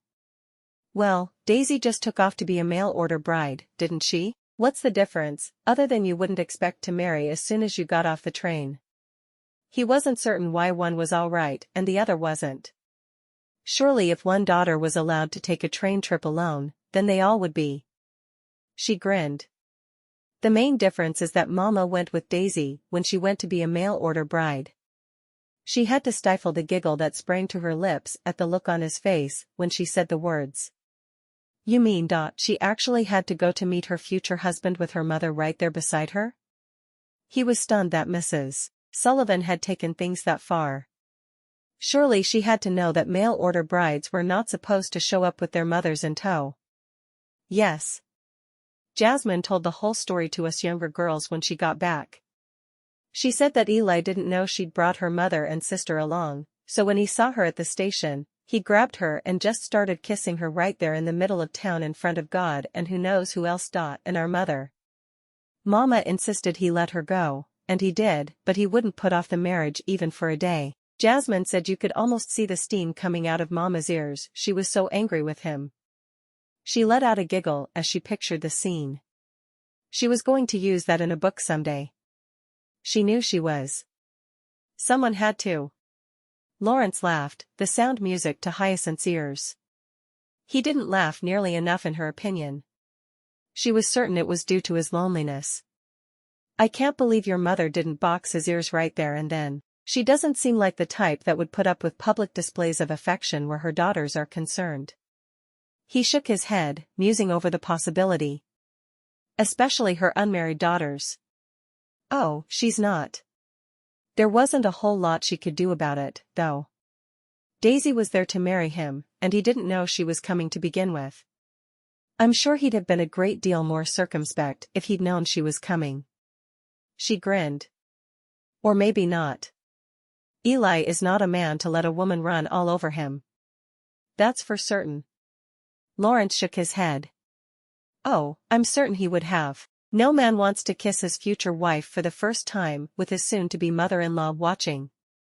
He wasn't sure it would stop him, though. He looked at Hyacinth and imagined what it would be like to see her for the first time, knowing they'd be married in only a few hours. Would he really be able to keep his hands to himself? I'm sure that's true. She sighed. I don't think I can travel out east to meet your mama, though. If she could come here, I'd be thrilled to meet her. She hated telling his mother no about anything, knowing she could very well be her future mother-in-law, but she also knew she had no choice in the matter. He frowned. I'll write her and invite her to come here. Of course, if I had a wedding to invite her to, she'd be more excited to make the journey. Hyacinth shook her head. Not yet. I need to be sure first. She didn't know how else to put it. Yes, she loved him. Yes, she wanted to be his wife.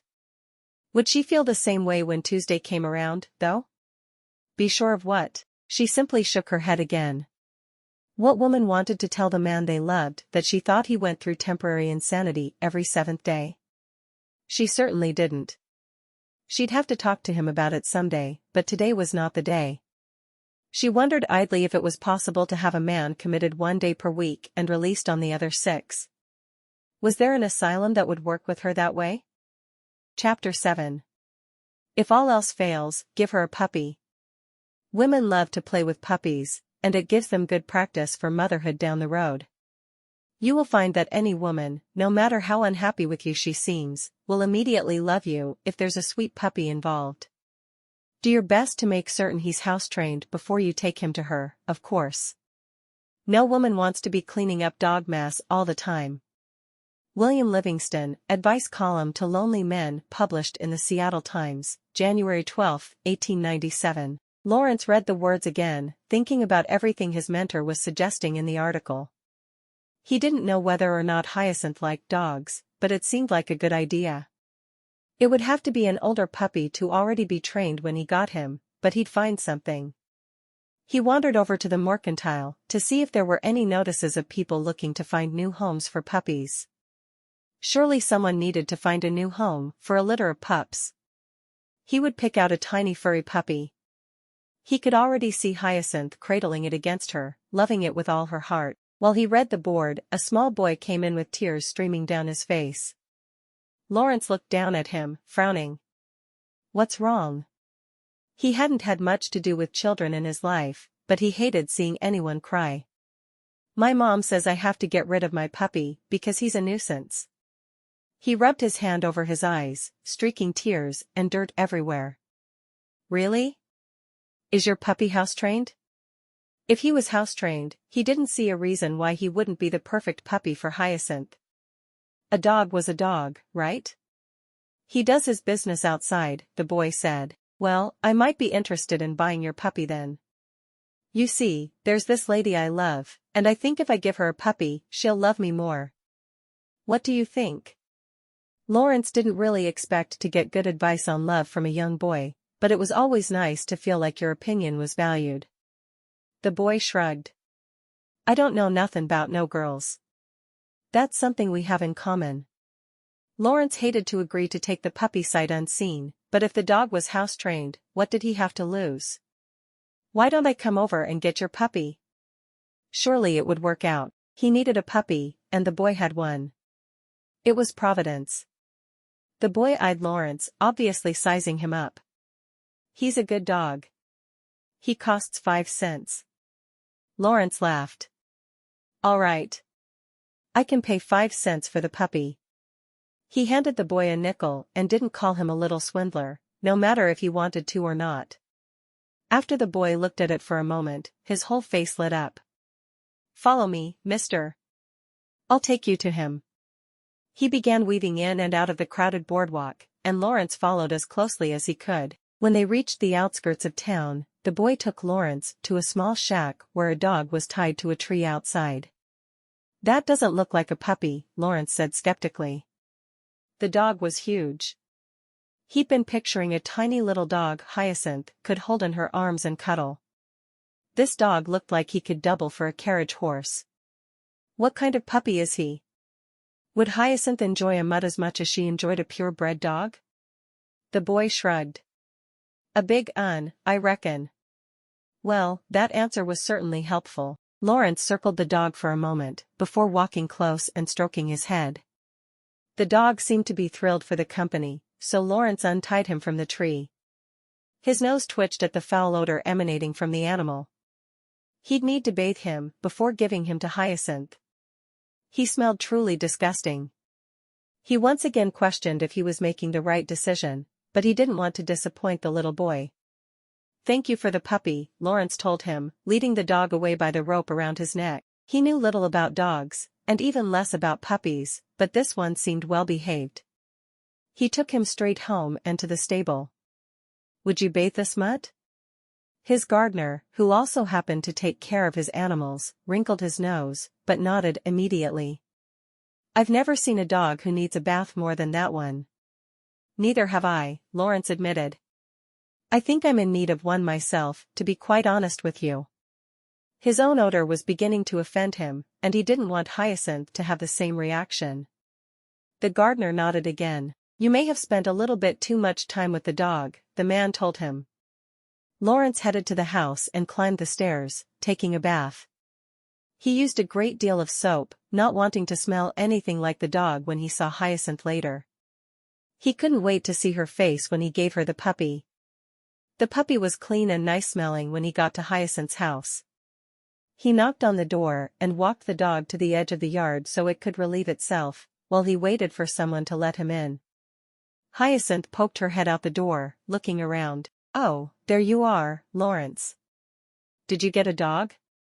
Why would he bring his new dog to her house? Surely someone had told him how her mother felt about pets. He walked back to her, letting the animal prance at his side along the way. "I got you a puppy." He handed her the rope he'd led the dog into town on. The smile on his face made it clear he thought she'd be thrilled with the gift. "A puppy?" Hyacinth took the rope automatically as she frowned at the huge animal. "This can't be a puppy. He's huge." She looked at Lawrence, her eyes wide. What was he thinking? "He's a puppy. The boy I got him from assured me he was." He looked at the dog, smiling. "Do you like him?" How could anyone help but love the dog's sweet face? Hyacinth nodded slowly. Where would she keep him?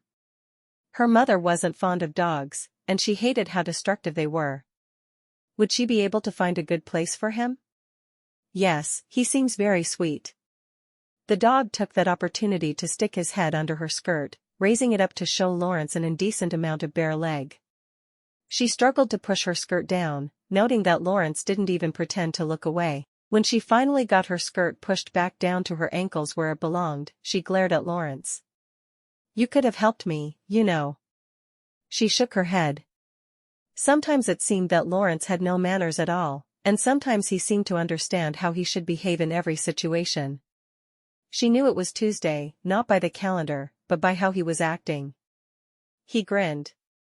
"I would have missed out on one of the prettiest legs I've ever seen if I'd done that."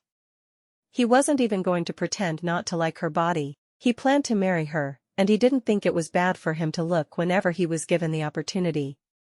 She shook her head at him, hoping he wasn't going to start telling her what a beautiful body she had again. That had been strange. She had to wonder what his mother was like if he thought it was all right to speak to a lady that way. "I'm not sure my mother will let me keep him. She's not terribly fond of dogs." She frowned as she looked down at the puppy. She'd always wanted a dog, though not necessarily a big one. He frowned. "I didn't think of that." What was he going to do with it then? "Can we ask her? If she agrees, great, but if she doesn't, we can keep him at my house." He hated the idea of her not getting to live with her puppy, though. "Will you hold him out here, while I run in and ask Mama if I may have him?" She offered him the rope, and he took it. He nodded, disappointed that she may not be able to keep the dog with her after all. He waited as she opened the door, but the dog suddenly jerked, pulling from his grasp. He ran into the house, bounding from room to room with both Hyacinth and Lawrence running after him. He ran into the kitchen, and Lawrence arrived just in time to see him jump up with his front paws on the counter and pull down the roast for the family's dinner, knocking it on the floor. He grabbed it in his mouth and ran toward Lawrence and through the door, into the parlor, where they could hear Mary shriek. "Where did this thing come from? Someone come get this beast off me." Her voice was filled with panic. Hyacinth ran into the parlor and grabbed the rope dangling from around the dog's neck, pulling him off her mother. He'd abandoned his pot roast in the middle of the parlor floor, on her mother's favorite rug, and had his paws firmly planted on either side of her on the sofa, licking her squarely on the mouth. "Oh, Mama, I'm so sorry. Lawrence got him for me. He's just a puppy." She didn't want her mother to be upset about the dog, but she didn't want to upset Lawrence or the dog either. Mary stared at the beast, who was happily gulping down her dinner. "That's a puppy?" She looked at Lawrence and shook her head.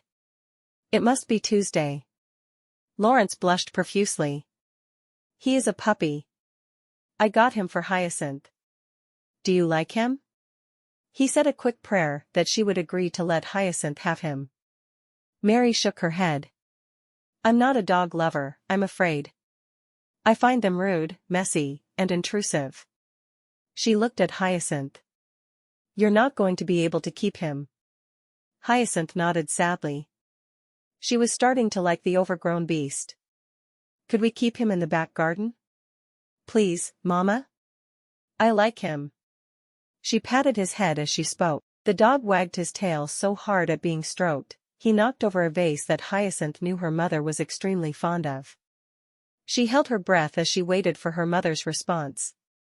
Mary sighed. "Take him out there for a bit now, and see what he does.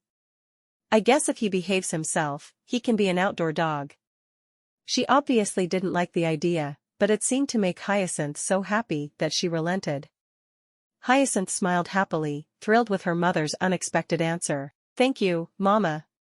She led the dog from the room by his rope, noticing that he still carried the roast for their supper in his enormous jaws. Once they were in the backyard, she looked at Lawrence.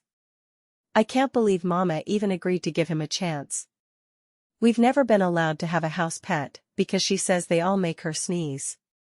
Iris has had small animals that she was nursing back to health, but that's all." She was thrilled to even be given the opportunity. Lawrence sighed. "I'm sorry.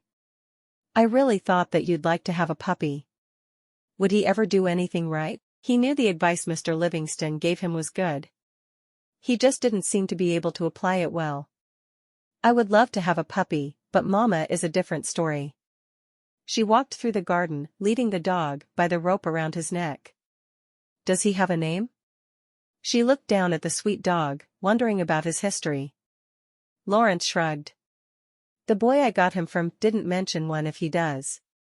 You'll have to name him." Hyacinth looked down at the huge dog with paws the size of dinner plates. "I think I'll call him Horse, because he's as big as one." Lawrence chuckled softly. "I guess as long as you don't name him Fuzz, but I won't complain too much." Hyacinth went to the swing at the back of the garden and sat down on it, letting go of Horse's lead rope. Lawrence walked up behind her and pushed her on the swing. She laughed softly. "No one has pushed me on a swing since I was a little girl." The sheer delight in her voice echoed through the yard. "Tell me about what it was like growing up in this huge house. I can't imagine having 7 siblings." He wasn't certain he'd want even one sibling, let alone 7. Hyacinth described how lonely it had been for her, growing up within a large boisterous family. "I always seemed to be overlooked. I don't think anyone meant to overlook me exactly, but I never caused problems and was generally quiet, so they just kind of forgot about me a lot." She sighed. "Well, Mama and Papa didn't, of course, but my sisters did. They'd play a game and halfway through one of them would ask, 'Where's Hyacinth?' and they'd realize they'd forgotten to invite me to play with them.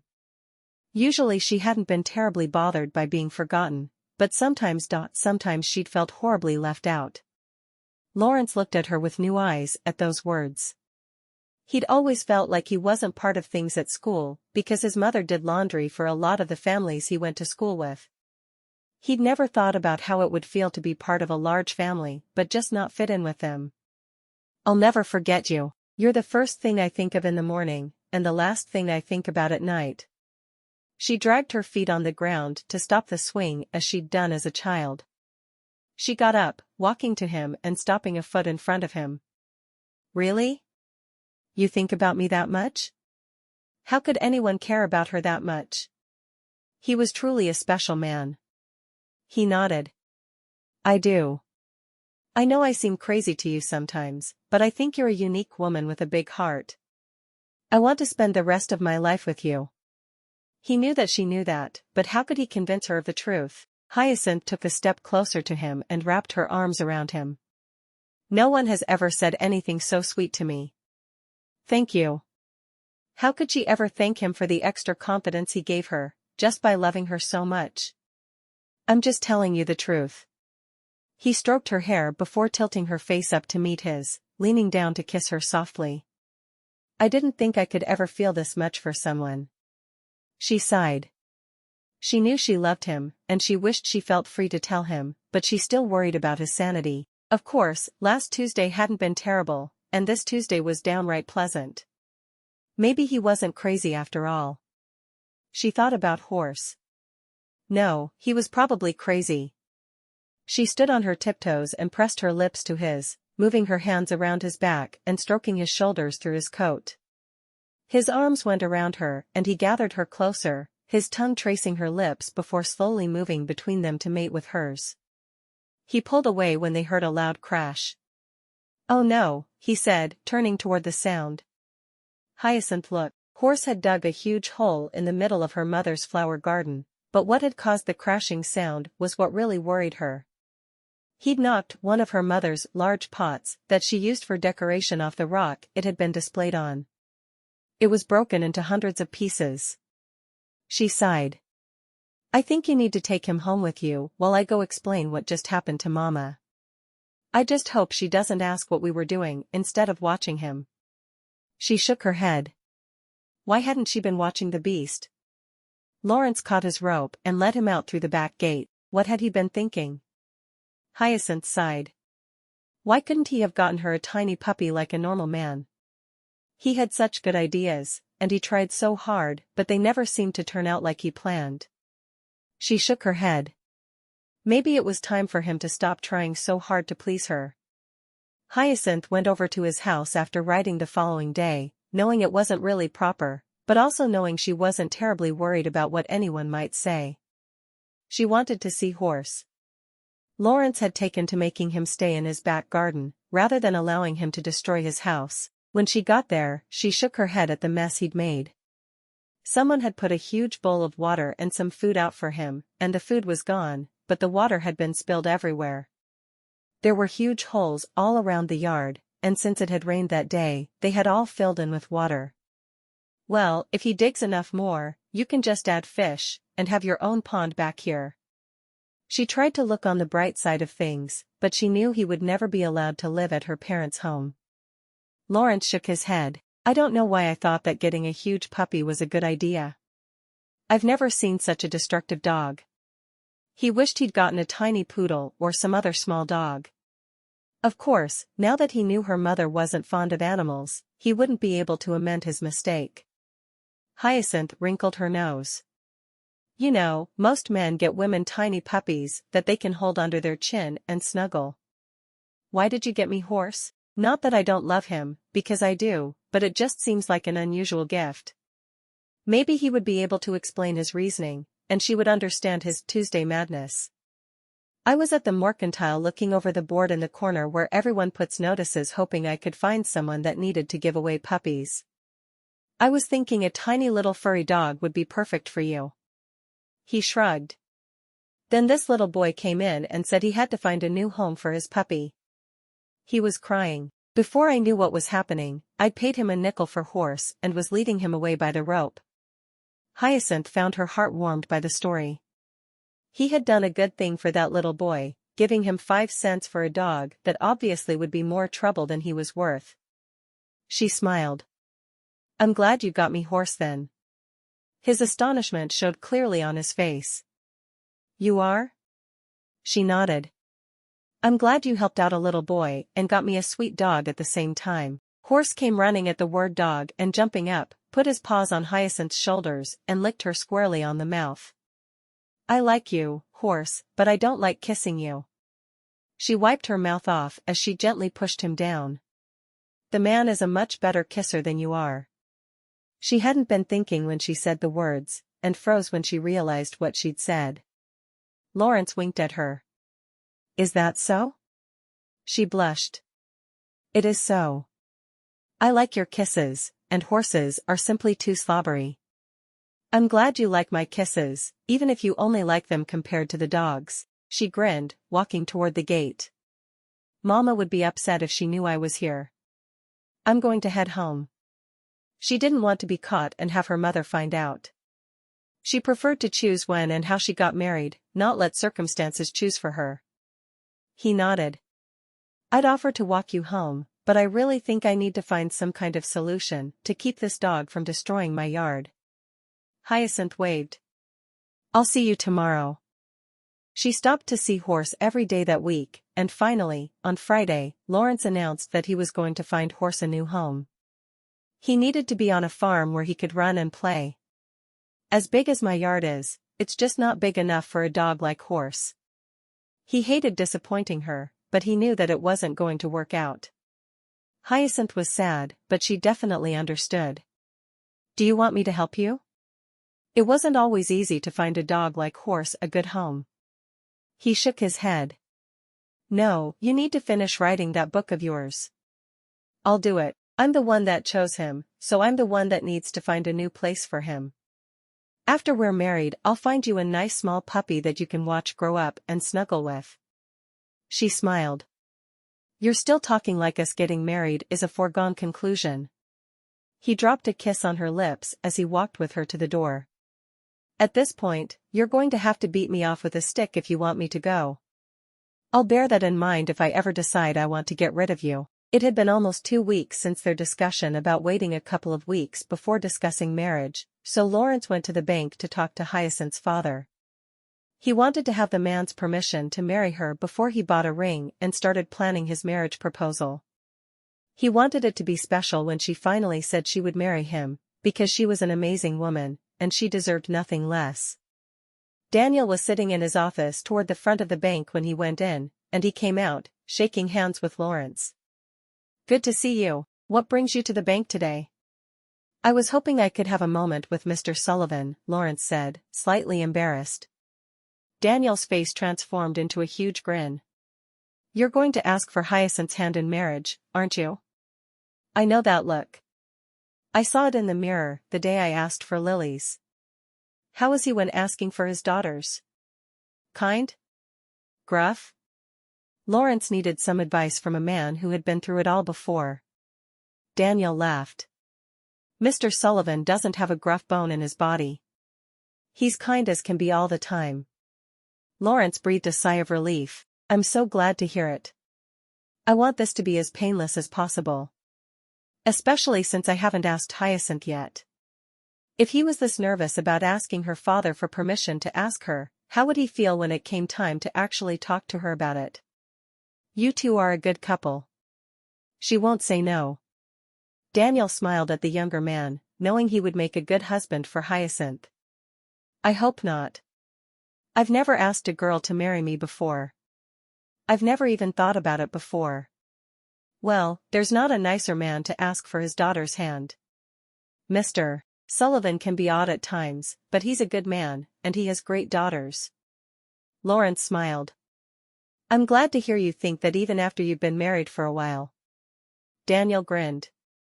You know, I once thought I was in love with Rose and that my life would end if I didn't have her as my wife. He laughed. I can't imagine being married to anyone but Lily. I think my devotion to Rose was because it was the popular thing to do. All the boys at school, and even a lot of the older men, were in love with Rose. She would have 5 or 6 of us over at a time, all dancing attendants. I can see her doing that. I could never marry a woman like Rose. I need one who is quieter and more subdued. He shrugged. Of course, I could never imagine being married to someone like Lily either. I can't imagine anyone but Lily. Daniel clapped Lawrence on the shoulder. Mr. Sullivan will leave for lunch in about 23 minutes. He's a creature of habit and won't want to go a minute later. You'd better get in there and talk to him. Lawrence drew a deep breath and nodded. I can do this, right? You can. You'll make a great addition to the family. Lawrence nodded his thanks and went to knock on the door Daniel had indicated. Come in. Lawrence turned the knob, stepping into the office and looking around him. There was a nice polished wood desk with a comfortable padded chair with arms for Mr. Sullivan, and a chair that looked equally comfortable across from him. Bookshelves covered an entire wall from floor to ceiling. So this was what a bank owner's office looked like. He'd never been in one before. May I speak with you privately for a moment, Mr. Sullivan? Yes. Fred looked the younger man up and down, having no doubts about why he was there. He'd already married off 5 daughters after all, and gone through the same scenario 3 times with other young men. Lawrence walked into the office and closed the door behind him, folding his lanky frame into the guest chair. He cleared his throat, trying to get up the courage to ask the question he needed to ask. I'm in love with your daughter, sir. He blurted the words out quickly, hoping that they would be painless. Fred smiled and nodded. I could see that when you were at my brother-in-law's house for Christmas. I came here to ask for your permission to marry your daughter. Lawrence closed his eyes as he waited for Mr. Sullivan's answer. Fred nodded slowly. You have my permission to ask my daughter for her hand. I don't have the final say in whether she marries you. She does. He didn't add that he'd forced one daughter to marry, because that was none of this young man's business. Lawrence felt as if a huge weight was off his shoulders. Just that simply? I thought you'd ask me about my financial situation. He was surprised the man made it so simple. As a banker, wasn't he worried about his daughter's financial future? Fred laughed. I'm sure you know that my sister-in-law investigated your life before you came here, before she told us that you were an acceptable suitor for Hyacinth. At Lawrence's nod, he continued. I did my own investigations during the same time. I probably know more about your financial situation than you do at this point. Lawrence shook his head. I had no idea. It's a good family that is so protective of its daughters. He couldn't help but be impressed by a man who cared so much for his children. I love my girls. They're all very unique. No two are even remotely the same. I wouldn't let any of them leave their fate up to chance. I expect you'll be the same with my granddaughters. Lawrence smiled slightly. He loved the idea of having daughters with Hyacinth. I promise you, I will. Fred smiled at the younger man. I know you will. Thank you for stopping by. Are you planning on asking her immediately? Lawrence shook his head. I'm trying to think of the perfect way to ask her, but I didn't want to plan out anything elaborate until I'd at least spoken to you first. Why bother if I was going to be told no? He wasn't certain he'd have accepted the answer, but if he'd heard it, plans would have changed. You're a smart man. That will take you far in life. Fred got to his feet and offered his hand for Lawrence to shake. Lawrence stood and shook the older man's hand. Thank you, and I hope we'll be seeing a lot more of each other. Fred nodded, pleased with the young man. He was going to be a fine husband for Hyacinth, and a good addition to the family. I'm sure we will. Chapter 8. Women love it when men cook for them, because it shows men think of them as more than just cooks. So if you are trying to court a woman, fix her a special meal and take her on a picnic. Don't take no for an answer. Women love forceful men. Show her that you think of her comfort. Make her feel like a queen as you feed her and court her. Make this a truly special occasion for her. William Livingston, Advice Column to Lonely Men, published in the Seattle Times, January 19, 1897. Lawrence grinned, leaning against the doorjamb. I came to take you on a picnic. He caught Hyacinth's hand, playfully trying to pull her out the door toward him. It's too cold outside for a picnic. Come back in April or May. Hyacinth shook her head at him, half laughing. What was wrong with the man? He had the strangest ideas. I cooked all morning so I could take you on a picnic today. Put on your coat. You'll be fine. He was going to take her on a picnic if it killed them both. William Livingston had said not to take no for an answer. Oh, he wouldn't. She couldn't believe he would insist on her going out in the cold. The man was certainly an odd duck. But only on Tuesdays. Why was he like that on Tuesdays? I really don't think that's a good idea. We could have a picnic in my parlor if that would make you feel better. She really didn't want to have a picnic in front of her mother, but she knew she would never be allowed to go to Lawrence's house and could think of no other warm, dry place. He sighed. Raising his voice, he called, I'm taking Hyacinth out for a while, Mrs. Sullivan. Is that all right with you? Mary came around the corner and nodded, smiling at Hyacinth.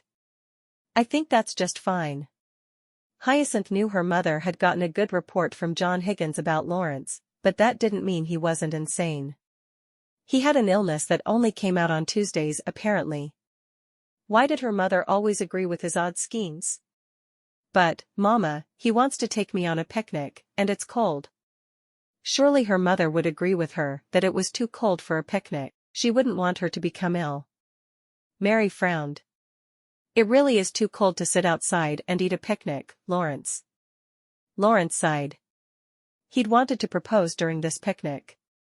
Could I have a picnic with her in my parlor? He knew she'd probably say no, but he really wanted to do the picnic now, not in a few months when it was warmer. And he did not want an audience. Mary thought about that for a moment before slowly shaking her head. I'm afraid not. I don't want her alone with you in your home. We wouldn't be alone. My house is always filled with servants. He hoped that would be enough for her.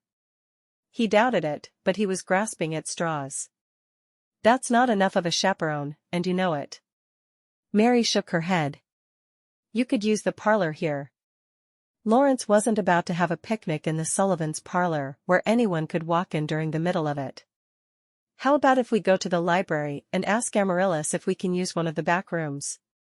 We'll leave the door cracked, but it will be like we're having a picnic all alone.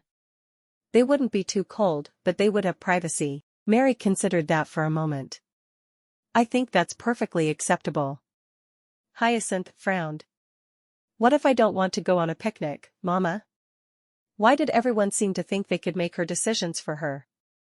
She was an adult now, and she could make at least some decisions for herself, couldn't she? Nonsense. You love picnics.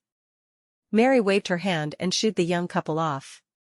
Lawrence helped Hyacinth, who was still frowning, with her coat. Will I ever get to make a decision about what I want to do? She asked, her tone grumbling. Lawrence laughed. If you marry me, I'll let you make all the decisions about what we're going to eat. Hyacinth didn't think that comment was worth responding to. She followed him out to the buggy, and he helped her up. She was starting to become suspicious of his Tuesday habits. Where did you get the idea for a picnic? She asked. Something strange was going on, and she wasn't at all sure it had to do with mental illness. He shrugged. I got some really good advice. It was none of her business that he was reading an advice column. You need to introduce me to this friend who keeps giving you advice. I'm dying to meet him. She knew he had no friends in Seattle other than her and her family. So who was giving him advice? Maybe someday. He drove slowly through the streets to the library. Wait here. I'm going to run in and make sure it's all right with Amaryllis that we use the back room. Hurrying into the library, he stopped at the front desk where Amaryllis was eating her lunch. I have a favor to ask. Amaryllis nodded, setting down her apple. What's the favor? I'd like to use your back room for a picnic with Hyacinth. Would that be all right? He didn't add that he had a ring burning a hole in his pocket, and he was planning on proposing during the picnic. Hyacinth should be the first to know that, not her sister. Amaryllis shrugged, nodding. Sure. Just make sure to keep your voices down, not that I ever have a problem with you two. Thanks, really. He rushed back out the door and helped Hyacinth down from the buggy, before grabbing the picnic basket and heading back inside with Hyacinth holding his arm. He rushed into the back room and pushed aside the boxes of books that had yet to be shelved. Spreading the quilt he'd brought, he put the picnic basket in the center, and then held her hand as she sat down, arranging her skirts around her. "This is the first time I've cooked chicken, so I hope it's good." He pulled 2 plates from the basket and put what seemed to be fried chicken on each plate along with a helping of mashed potatoes, all cold of course. Hyacinth looked down at the food and wondered if it was safe to eat. You never could tell what the man was going to do when he was trying to be romantic. "Is there anything to drink?" she asked, wanting to know she'd have something to wash the food down with if it tasted horrible. He nodded, pulling out 2 glasses and a jar of water. "I don't know how to make lemonade, so I just brought some water. Is that all right?" He knew she liked water, but he wasn't certain if she'd be happy with it as picnic fare. She nodded, taking one of the glasses and holding it out while he poured the water into it. She took a piece of the breading off of the chicken to taste it, and it wasn't terrible, so she bit into the whole piece. When she pulled it away from her mouth, she saw that the chicken was still pink in the middle. "Stop," she told him, spitting the food out onto her plate as gracefully as possible. "The chicken isn't cooked on the inside. It might make us sick." She was glad she'd spotted the problem before she swallowed the piece. He frowned, frustrated. He couldn't seem to follow instructions at all. "I'm sorry. I did make some jam sandwiches in case the chicken wasn't good." He reached into the basket again and pulled out some sandwiches wrapped in brown paper. "See if this is any better." She opened the paper and took a bite of the sandwich. She sighed happily. "That's much better." She looked down at the mashed potatoes that were lumpy and a bit gray. She was almost afraid to taste them, but she didn't want to hurt his feelings. She took a small taste of the potatoes. Not worth eating, but she didn't tell him that. Lawrence took a bite of mashed potato and almost spit it out. Who could mess up mashed potatoes? He sighed. He wanted his proposal to be perfect, so obviously it wouldn't do to propose over this picnic. Everything about it was far from perfect, and it just wouldn't do for his Hyacinth. They talked softly while they ate. She asked some questions about the Indian tribe she knew he'd visited the day before. "Are you going to use them in the book you're writing?" He shook his head. "Not this one. This story is more about a pioneer family and the trials they face. No, in my next book, I'm going to use the tribe. I'm working on plotting that one out as I write this one. I think I'm going to have the Indian tribe find a baby who was left all alone. They raise it, but it's a white child, so when it's grown, they send him back to live with the white people. I want to talk about the white world from the perspective of the Indians." Hyacinth smiled. "That sounds fascinating. I can't wait to read it." She put down her sandwich and took a sip of water. "How did you research the book you're writing?" She loved that he had the freedom to travel where he wanted for his research. She wouldn't have that any time soon, because her mother was so overprotective. She could just envision introducing herself as a writer, and then having to introduce her mother who would be staying with her. "I spent a year living with a family in North Dakota. I went to work with the father frequently, and sometimes I stayed with the mother and watched how she worked around the home. I have pages and pages of notes on how she managed. It was a good learning experience for me. I grew up with almost no money, so I understood that aspect of it, but they not only had no money, they had no way of buying the conveniences we have in the city even when they did have money from time to time. There aren't as many conveniences in Seattle as there were in New York, of course, but there are a great deal more than they had out on the prairie." "That sounds really interesting." She frowned. "I wish I could get that deeply into research for one of my books, but Mama would never allow it. She can't stand even having Jasmine and Daisy living in poor conditions in the country the way they do. She thinks we should all live close to home, preferably on the same street, so she can watch over us." He laughed. "Well, if you marry me, you won't be on the same street, but at least you'll stay in Seattle. That'll make her happy, right?" She nodded. "Happier than she is with my sisters at least." She eyed Lawrence across the picnic blanket. I sometimes wish I'd been born a man so I could have the kind of freedom you have to do the things you need to do to research your books. Lawrence choked on his water. I'm very happy you weren't born a man. He moved toward her on the blanket, cupping her face in his hands. If you were a man, I couldn't do this. He lowered his mouth to hers, catching her sigh of pleasure with his lips.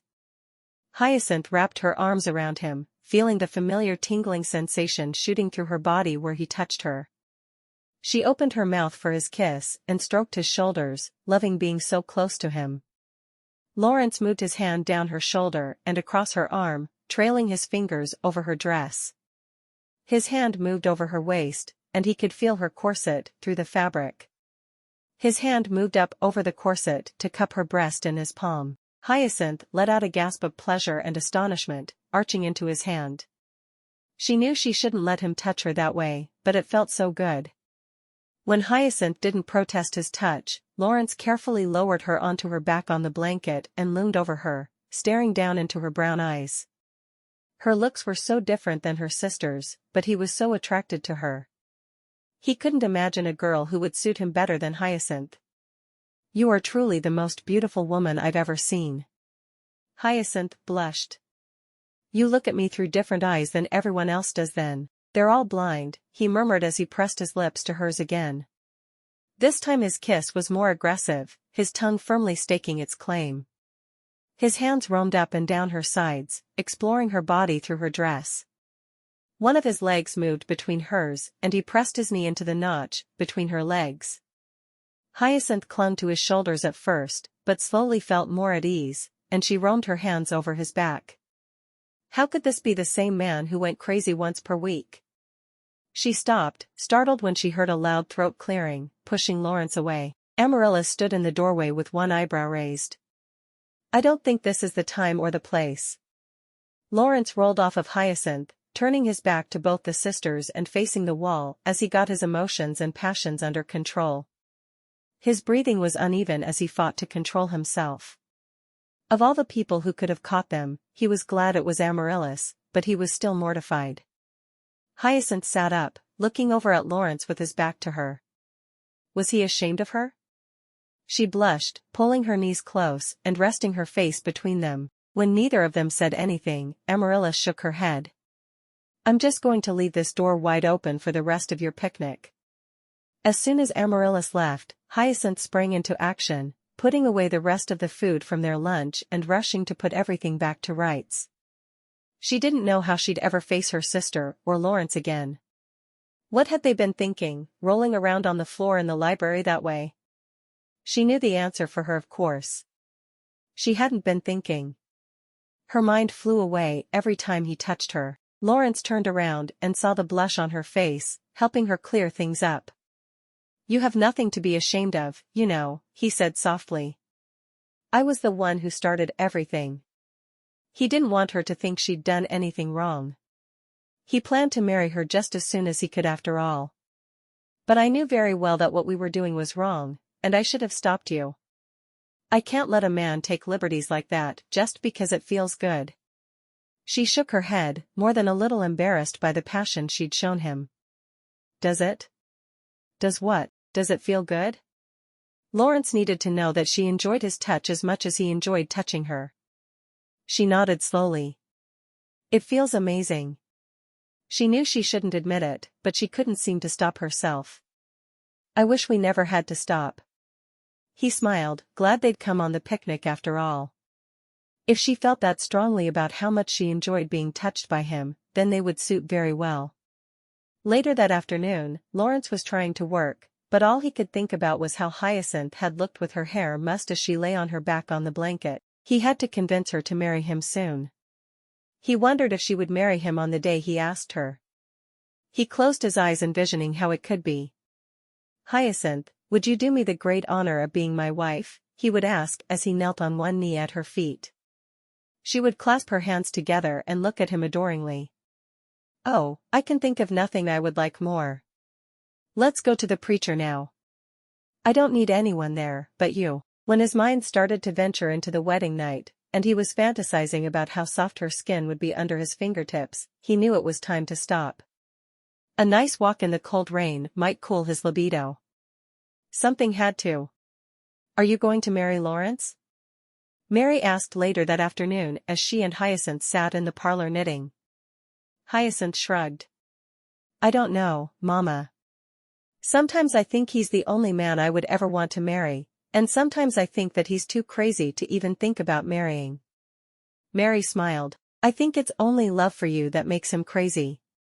He seems perfectly normal when he's not doing one of the special things he does for you. Mary had noted her daughter's swollen lips and mussed up hair when she'd come in. It hadn't taken a genius to know what had happened with Lawrence. You enjoy when he kisses you, don't you? Hyacinth blushed. I do like his kisses. Is that wrong? She said a silent prayer that it wasn't, because she wasn't going to give up his kisses, no matter what her mother said about it. Mary shook her head emphatically. If you didn't like his kisses, I would tell you that you shouldn't marry him. But, if you like them as much as I think you do, I think you need to just ask him why he goes crazy on Tuesdays. There has to be some sort of perfectly logical explanation. No man just wakes up once a week and says, I'm going to do something incredibly stupid today. Hyacinth giggled. Lawrence does. I don't think that could possibly be true. Mary frowned.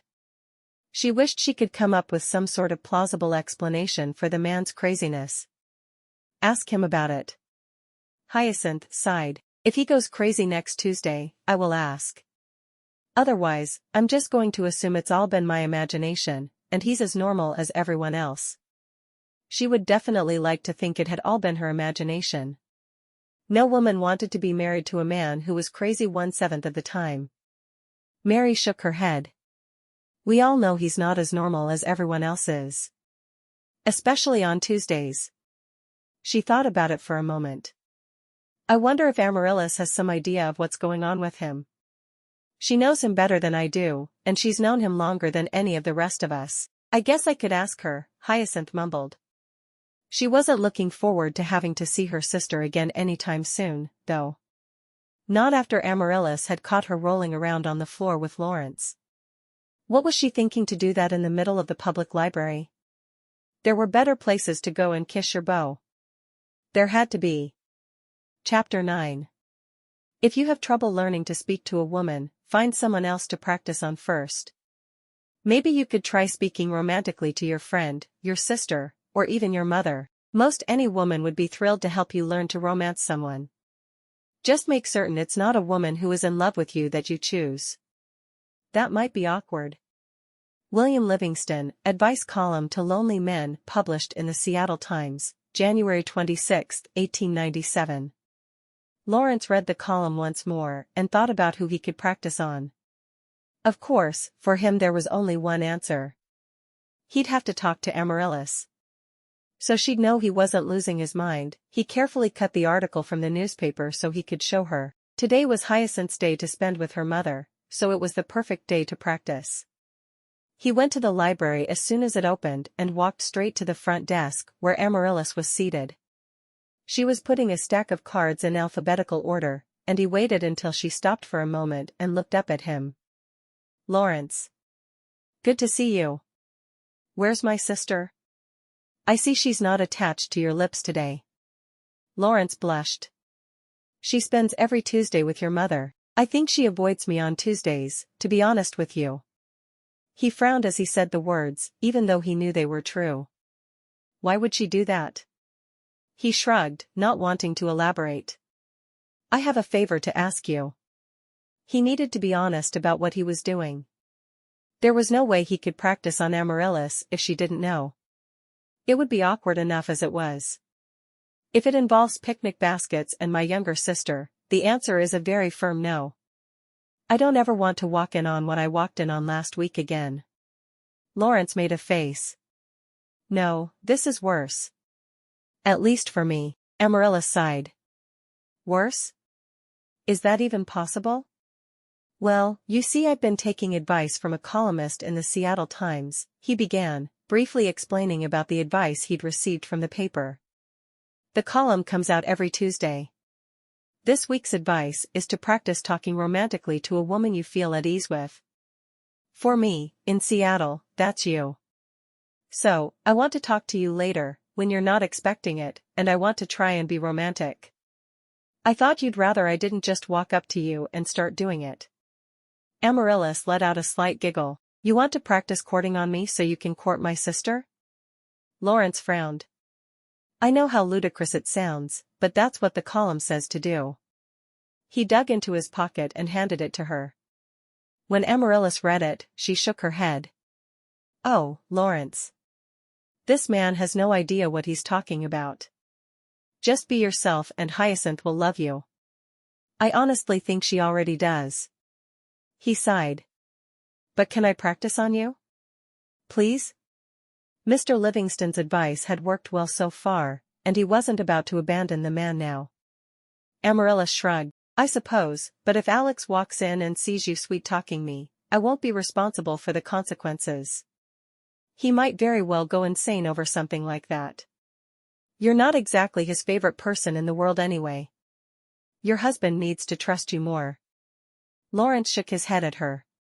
There's one person who will not be welcoming me into the family with open arms. No, he won't. Everyone else likes you, though, so just ignore Alex. Lawrence went back to sit at his usual table and work.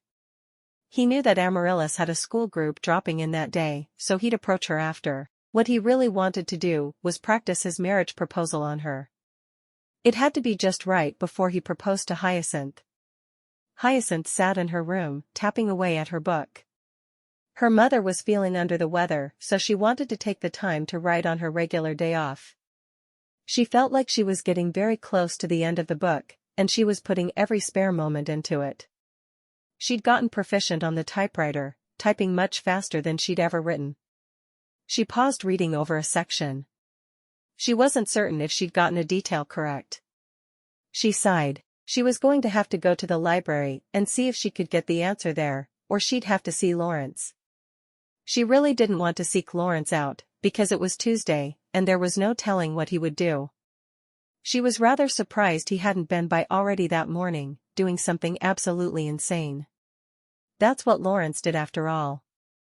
Acted crazy on Tuesdays. She left a note for her mother and bundled up. It had snowed overnight, and she wore her coat, scarf, hat, and mittens for the 10-minute walk. Once she arrived, she stomped the snow off her boots, and hung her coat in the entryway to the library, listening closely as she heard Lawrence's voice. She didn't really want him to see her, so she'd wait until after he sat down. Amaryllis, there's no one in this world that I adore more than you. You're the most beautiful woman I've ever seen, and I love you more than I've ever dreamed I could love a woman. Will you marry me? Hyacinth blinked a few times in astonishment. Did her beau really just propose to her married sister? She walked into the library unable to stop herself and confronted Lawrence. I don't know what your problem is, or why you go crazy every Tuesday, but I'm telling you now. I don't ever want to see you or hear from you again. I hope you have a great life being in love with a woman who's already married. She turned away from him and started for the door. Suddenly, her research didn't seem at all important, and she knew she'd not be able to write another word that day. Lawrence felt his heart drop into his stomach. He knew he'd have to explain everything, but how? Amaryllis quickly stood and caught Hyacinth's arm as she started to leave. She pressed something into Hyacinth's hand. This will explain everything. Lawrence will be by to talk to you at 8 this evening. He'll take you for a drive. I won't go. She never even wanted to look at the man again. How could Amaryllis think she would? Read that and I think you will. Please, Hi. Give him a chance. Amaryllis's voice was pleading. Hyacinth nodded once to acknowledge her sister's words, before leaving the library. She tucked whatever Amaryllis had given her into her pocket, her eyes too full of tears to read just then. As soon as she was gone, Lawrence looked at Amaryllis. I've really messed up now. Amaryllis shook her head. She loves you. When she realizes you were just listening to really stupid advice every Tuesday, she'll come around. She'll read it. She's not one to throw away love just because she's angry. I hope you're right. His eyes stared at the door Hyacinth had gone out of. She hadn't even stayed at the library to do whatever business she needed to do. The entire way home, Hyacinth had alternated between shaking with anger and crying her eyes out. She'd never had her heart broken, because she'd never given her heart to anyone before. When she arrived home, she hurried into her room, threw herself onto her bed and had a good cry. Finally, when she'd cried herself out, she looked at the piece of paper Amaryllis had pressed into her hand. It was a clipping from the newspaper. As she read the words, her jaw dropped with astonishment. She recognized the words, of course. She'd written them. In June, as soon as she'd finished school, she'd gone to the Seattle Times to ask for a job as a reporter. The editor had simply laughed at her. "Who do you think you are? Nellie Bly?" She'd left the office, discouraged, but not feeling strong enough to argue with him. She'd then invented a man's name and written to the editor, asking if she could write an advice column for men to help them woo women. The editor had readily agreed, and she had quickly written 26 short columns that would be printed once per week for 6 months. After 3 months, the editor had asked for more, because he'd gotten several letters from men who had said they enjoyed her column. She'd shot off a few more, and had saved most of the money she'd earned, but spent a bit on Christmas presents for her family. That's why Lawrence had acted crazy every Tuesday. He'd followed her advice. She hadn't actually read any of the articles as they'd come out, but she had saved the single sheet of the paper every week. She went to the bottom drawer of her bureau, where they were all hidden, and got out the ones since Lawrence had come into town at the beginning of December. Reading them slowly, she could tell exactly when each had been written and how he'd reacted to it each week. The newspaper had changed her advice from buying flowers to buying flour. The editors needed to be shot. She wondered how many other women throughout the area had been plagued with such a literal interpretation of her terrible advice. She vowed then and there she would not write any more articles on how to woo women, because she was hopelessly bad at it. Today's advice was the worst yet. He'd been practicing a marriage proposal on Amaryllis, and she'd walked in on it. Her advice had all seemed logical as she'd written it, but it just hadn't worked out the way she'd planned when it had ended up in Lawrence's hands. Well, at least she knew he wasn't losing his mind every Tuesday. He was just following some really insane advice, to the best of his ability, and she could fault no one but herself for giving him the terrible advice. Lawrence was half afraid as he pulled up in front of the Sullivan home at precisely 8 that evening. He took a deep breath as he walked to the door, thankful that it wasn't raining or snowing. They'd be cold on their drive, but at least they wouldn't get wet, as he did his best to help her make sense of what he'd done the past 2 months while he was courting her.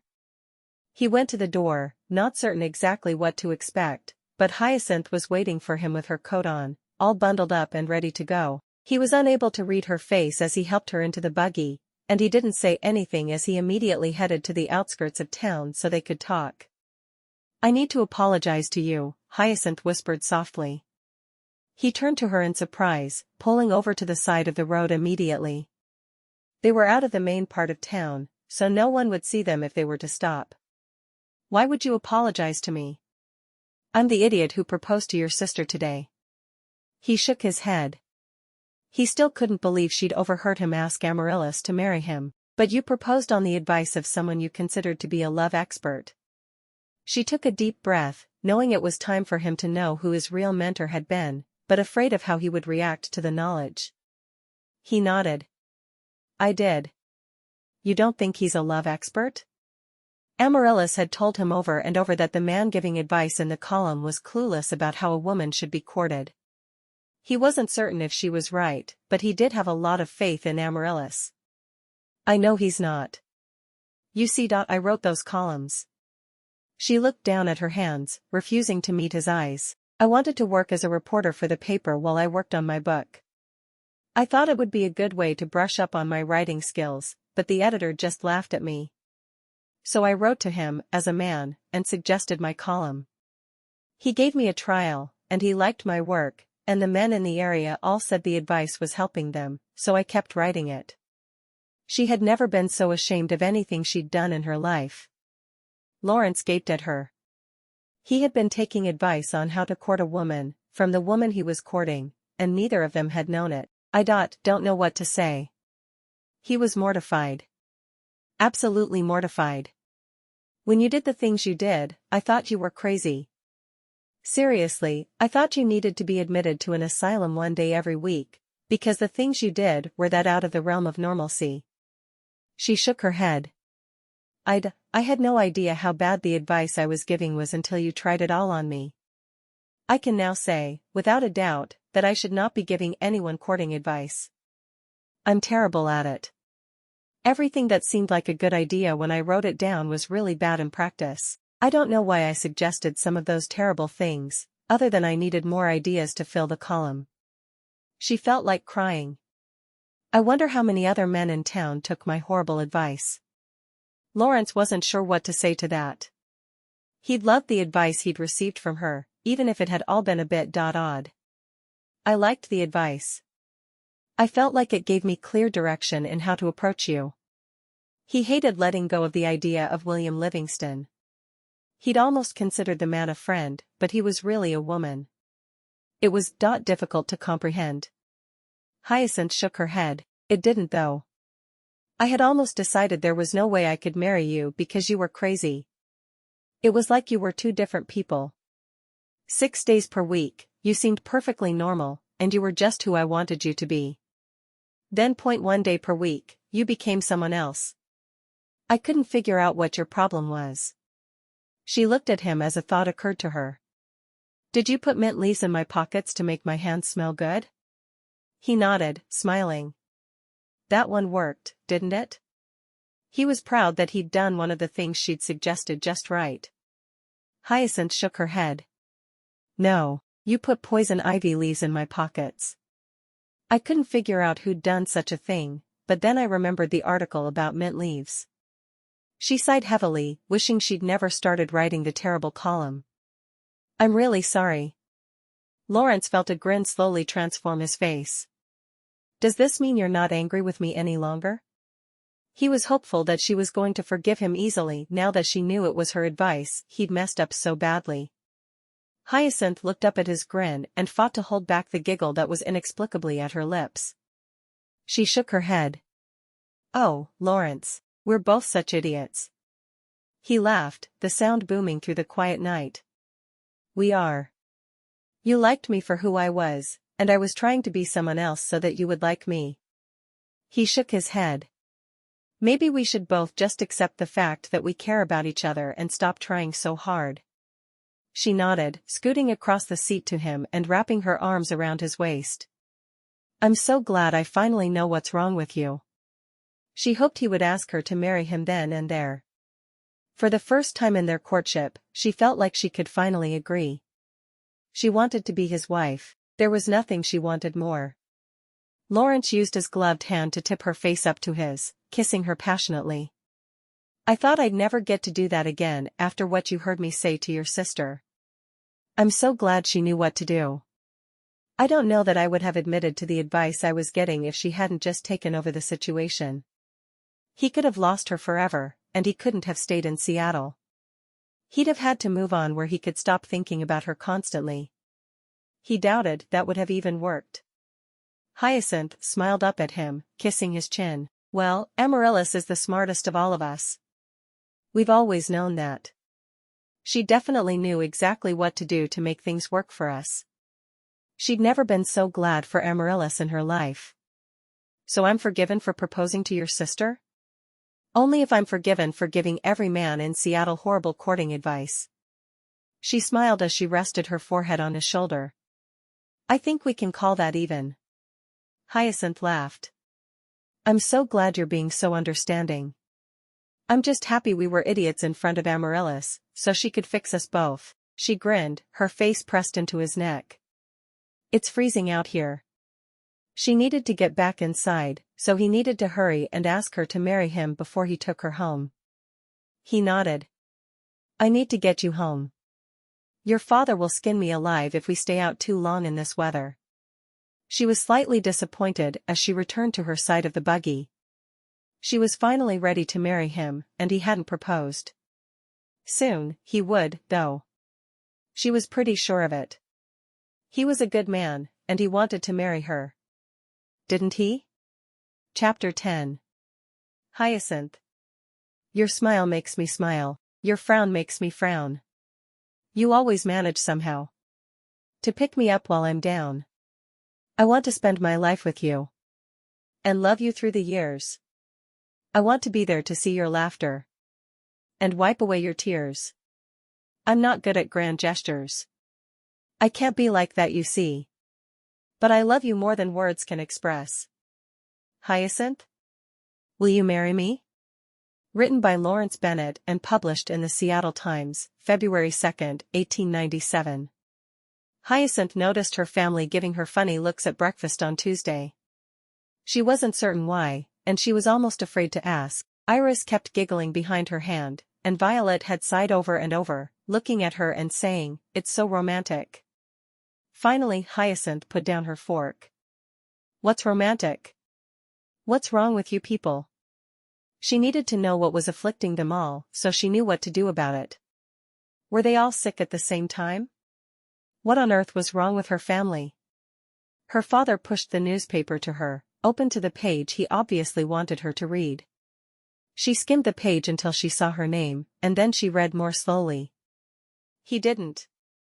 Mary shook her head. Obviously the boy is still having his regular Tuesday spells. You were certain they'd be over this week. Hyacinth sighed. He just thought it would be the best way to ask, I guess. She ate her breakfast slowly, thinking about how she would respond. Should she send him a note? Go to his house? She had no idea how one responded to a proposal poem that was put in the local newspaper. What was the etiquette behind it? After her sisters had left for school, and her father had left for work, Hyacinth sat in the parlor with her mother. How on earth am I supposed to respond to a wedding proposal that my sisters and parents knew about before I did? Mary shrugged. You're on your own with that boy, dear. He has his own way of doing things, that's for certain. Hyacinth took a pen and paper from the table in the corner of the parlor. I guess I need to pen him a note responding to him. I'm not sure how else I'm supposed to do it. She would do her best to respond in a way that he'd understand. She'd really wanted a proposal in person, of course, but if she had to, she would accept a proposal that all of Seattle had read. She had written, "Dear Lawrence," and was struggling to decide what to say from there other than, "Yes, please," when there was a knock at the door. Mary smiled. Why don't you get that, dear? I'm sure it's for you anyway. It's time to talk to the crazy man. Hyacinth walked sedately to the door, wondering if her mother was right. Was it Lawrence? When she opened the door, there was a huge bouquet of hyacinths held up by a man whose face was concealed. She smiled. Hello, Lawrence. How could it be anyone else? She should have known he'd be there as early as was decent to come calling. Lawrence popped his head around the bouquet and stepped inside. These are for you. Hyacinth took the flowers and buried her nose in them. They were her favorites, of course, but more than that, she was thrilled he'd finally learned something about how to court a woman. Hyacinth handed the flowers to a passing maid. Would you like to come into the parlor with my mother and me? She asked. He shook his head.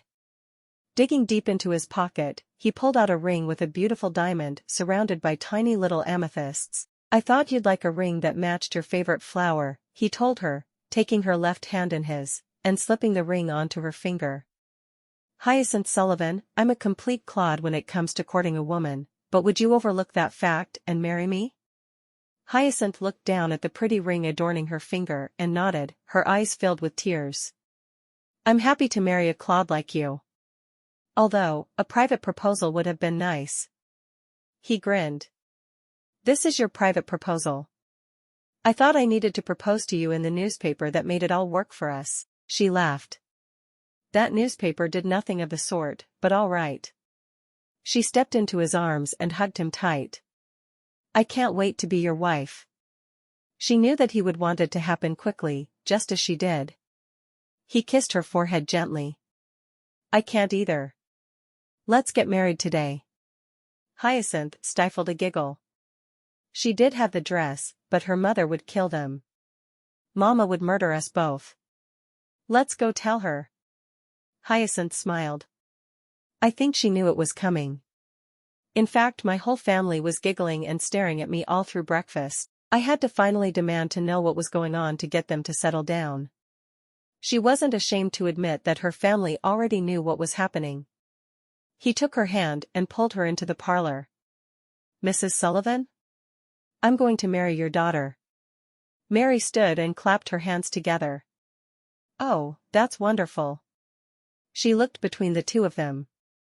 "Now, I think June weddings are just beautiful. We'll need to start deciding which of your sisters you want in your wedding, Hyacinth. Remember, Amaryllis is expecting, so she's probably not going to want to be part of it." She waved them to sit down on the sofa across from her. Hyacinth exchanged a look with Lawrence.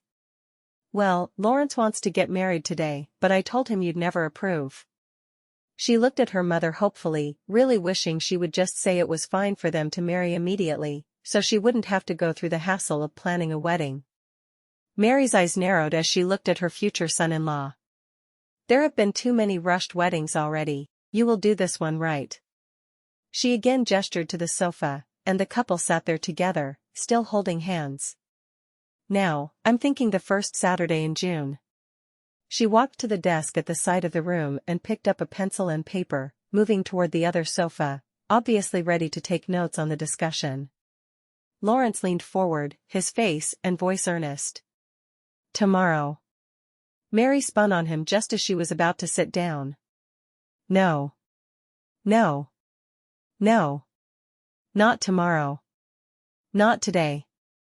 June. How about Saturday, Mama? That gives you some time to get things ready, and I already have a dress." She thought about the dress her mother had forced her to choose, and she was glad that she had it now. "No. I'm not compromising this time. You will wait a decent amount of time to marry." "What is wrong with my girls? Not one of you has given me a chance to plan a wedding. You're making me crazy." Lawrence sighed. "I really don't want to wait, Mrs. Sullivan. I love Hyacinth, and I want to spend the rest of my life with her. You're asking me to wait 4 months to marry the woman of my dreams." "How long was your engagement to Mr. Sullivan?" Mary blushed. "That's neither here nor there. You will wait. June is the best time of year to marry, so you'll marry in June." "Mama, you have to work with us on this. We're not going to marry today or tomorrow, which is what we both want. Please stop this weekend." Hyacinth did her best to make her mother understand how badly they wanted it to happen immediately. "No. June." Hyacinth was thrilled to see that the sun was shining for her wedding day. They'd still been in the parlor arguing when Fred arrived home from work, and he'd taken a look at the 3 frustrated people and asked what was happening. When he heard both sides of it, he whispered something in Mary's ear that had her blushing bright red. "You wouldn't," she whispered back. "Oh, I would," he responded. Mary sighed in defeat.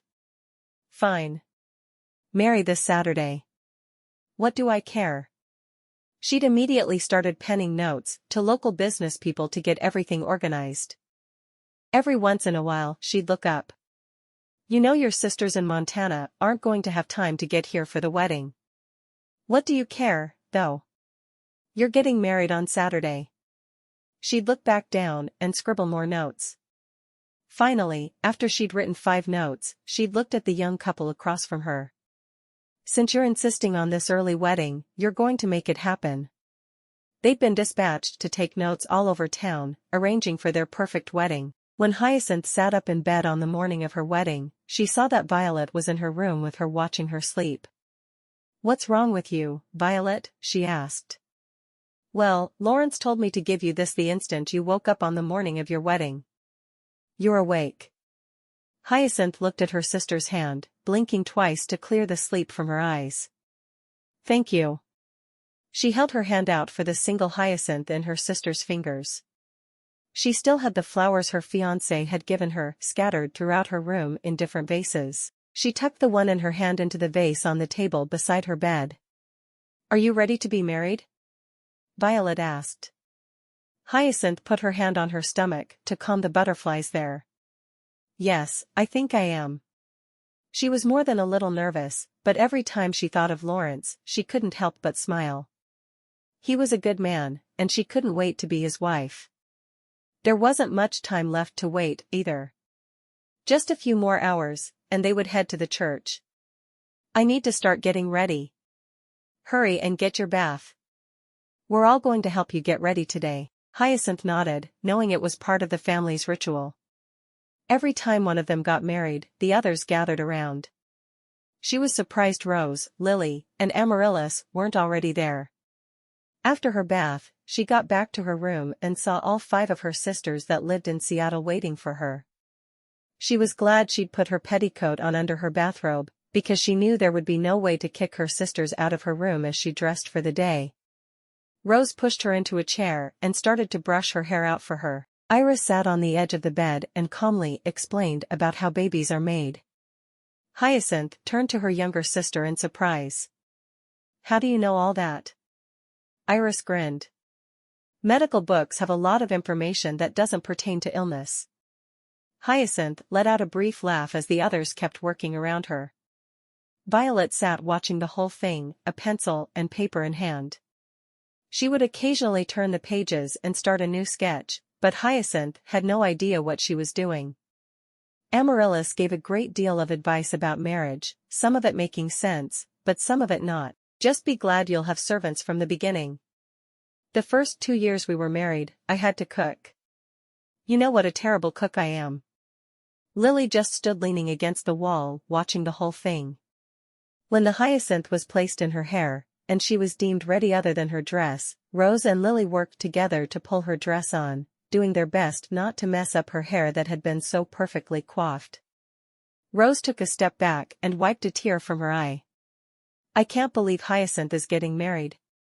She's one of the babies. Hyacinth raised an eyebrow at her sister, but said nothing. Lily nodded. Just 2 flowers left after Violet and Iris. Of course, they're both going to be career women. They won't marry. Iris shrugged. I may marry someday, but it will be long after I finish medical school. Violet stood and walked to Hyacinth, hugging her tightly and handing her 5 pieces of paper. In the first sketch, she was portrayed with her hair wet and around her shoulders, Rose behind her, calmly brushing it dry. In the second, her hair was dry, and Rose was pinning the strands up. In the third, her hair was finished all but the hyacinth. In the fourth, her flower was in place. The last sketch was the one that caught Hyacinth's eye though. She felt a tear track down her cheek. Is this really how you see me? She looked at her younger sister, astonished. You're so beautiful, Hyacinth. I drew that so you'd remember how it felt to be in a wedding dress waiting for your husband. Hyacinth hugged her younger sister. Would you mind if I gave it to Lawrence? She knew he would treasure the memento of their wedding day. Violet shook her head. Of course not. It's my wedding gift to you both. Thank you. Fred beamed with pride as he stood at the top of the steps with Hyacinth, getting ready to walk her down and give her away. Another of his beautiful girls was making a good match for herself, and he couldn't be prouder. As they walked slowly down the stairs, Hyacinth kept her eyes on Lawrence, seeing the love shining from his eyes as she made the short walk toward him. Finally, her father placed her hand in his, and she stepped close to him. She hadn't cared about being the center of attention for her wedding, so she'd done her best to keep the reception short. After they left the party, Lawrence drove her home through the quiet streets with her snuggled close to his side. It was a really nice day for a wedding, she told him nervously. She found it hard to believe that she was actually going home with her new husband, and she would never live in her parents' home again. He kept his arm tightly around her shoulders. I'm so happy we're finally married. It's felt like an eternity since you agreed to be my bride on Tuesday morning. Hyacinth nodded in agreement. She wanted to be with him every moment of every day, so their time apart had seemed long and unnecessary to her. I'm glad we get to finally leave all those people behind and just be alone together.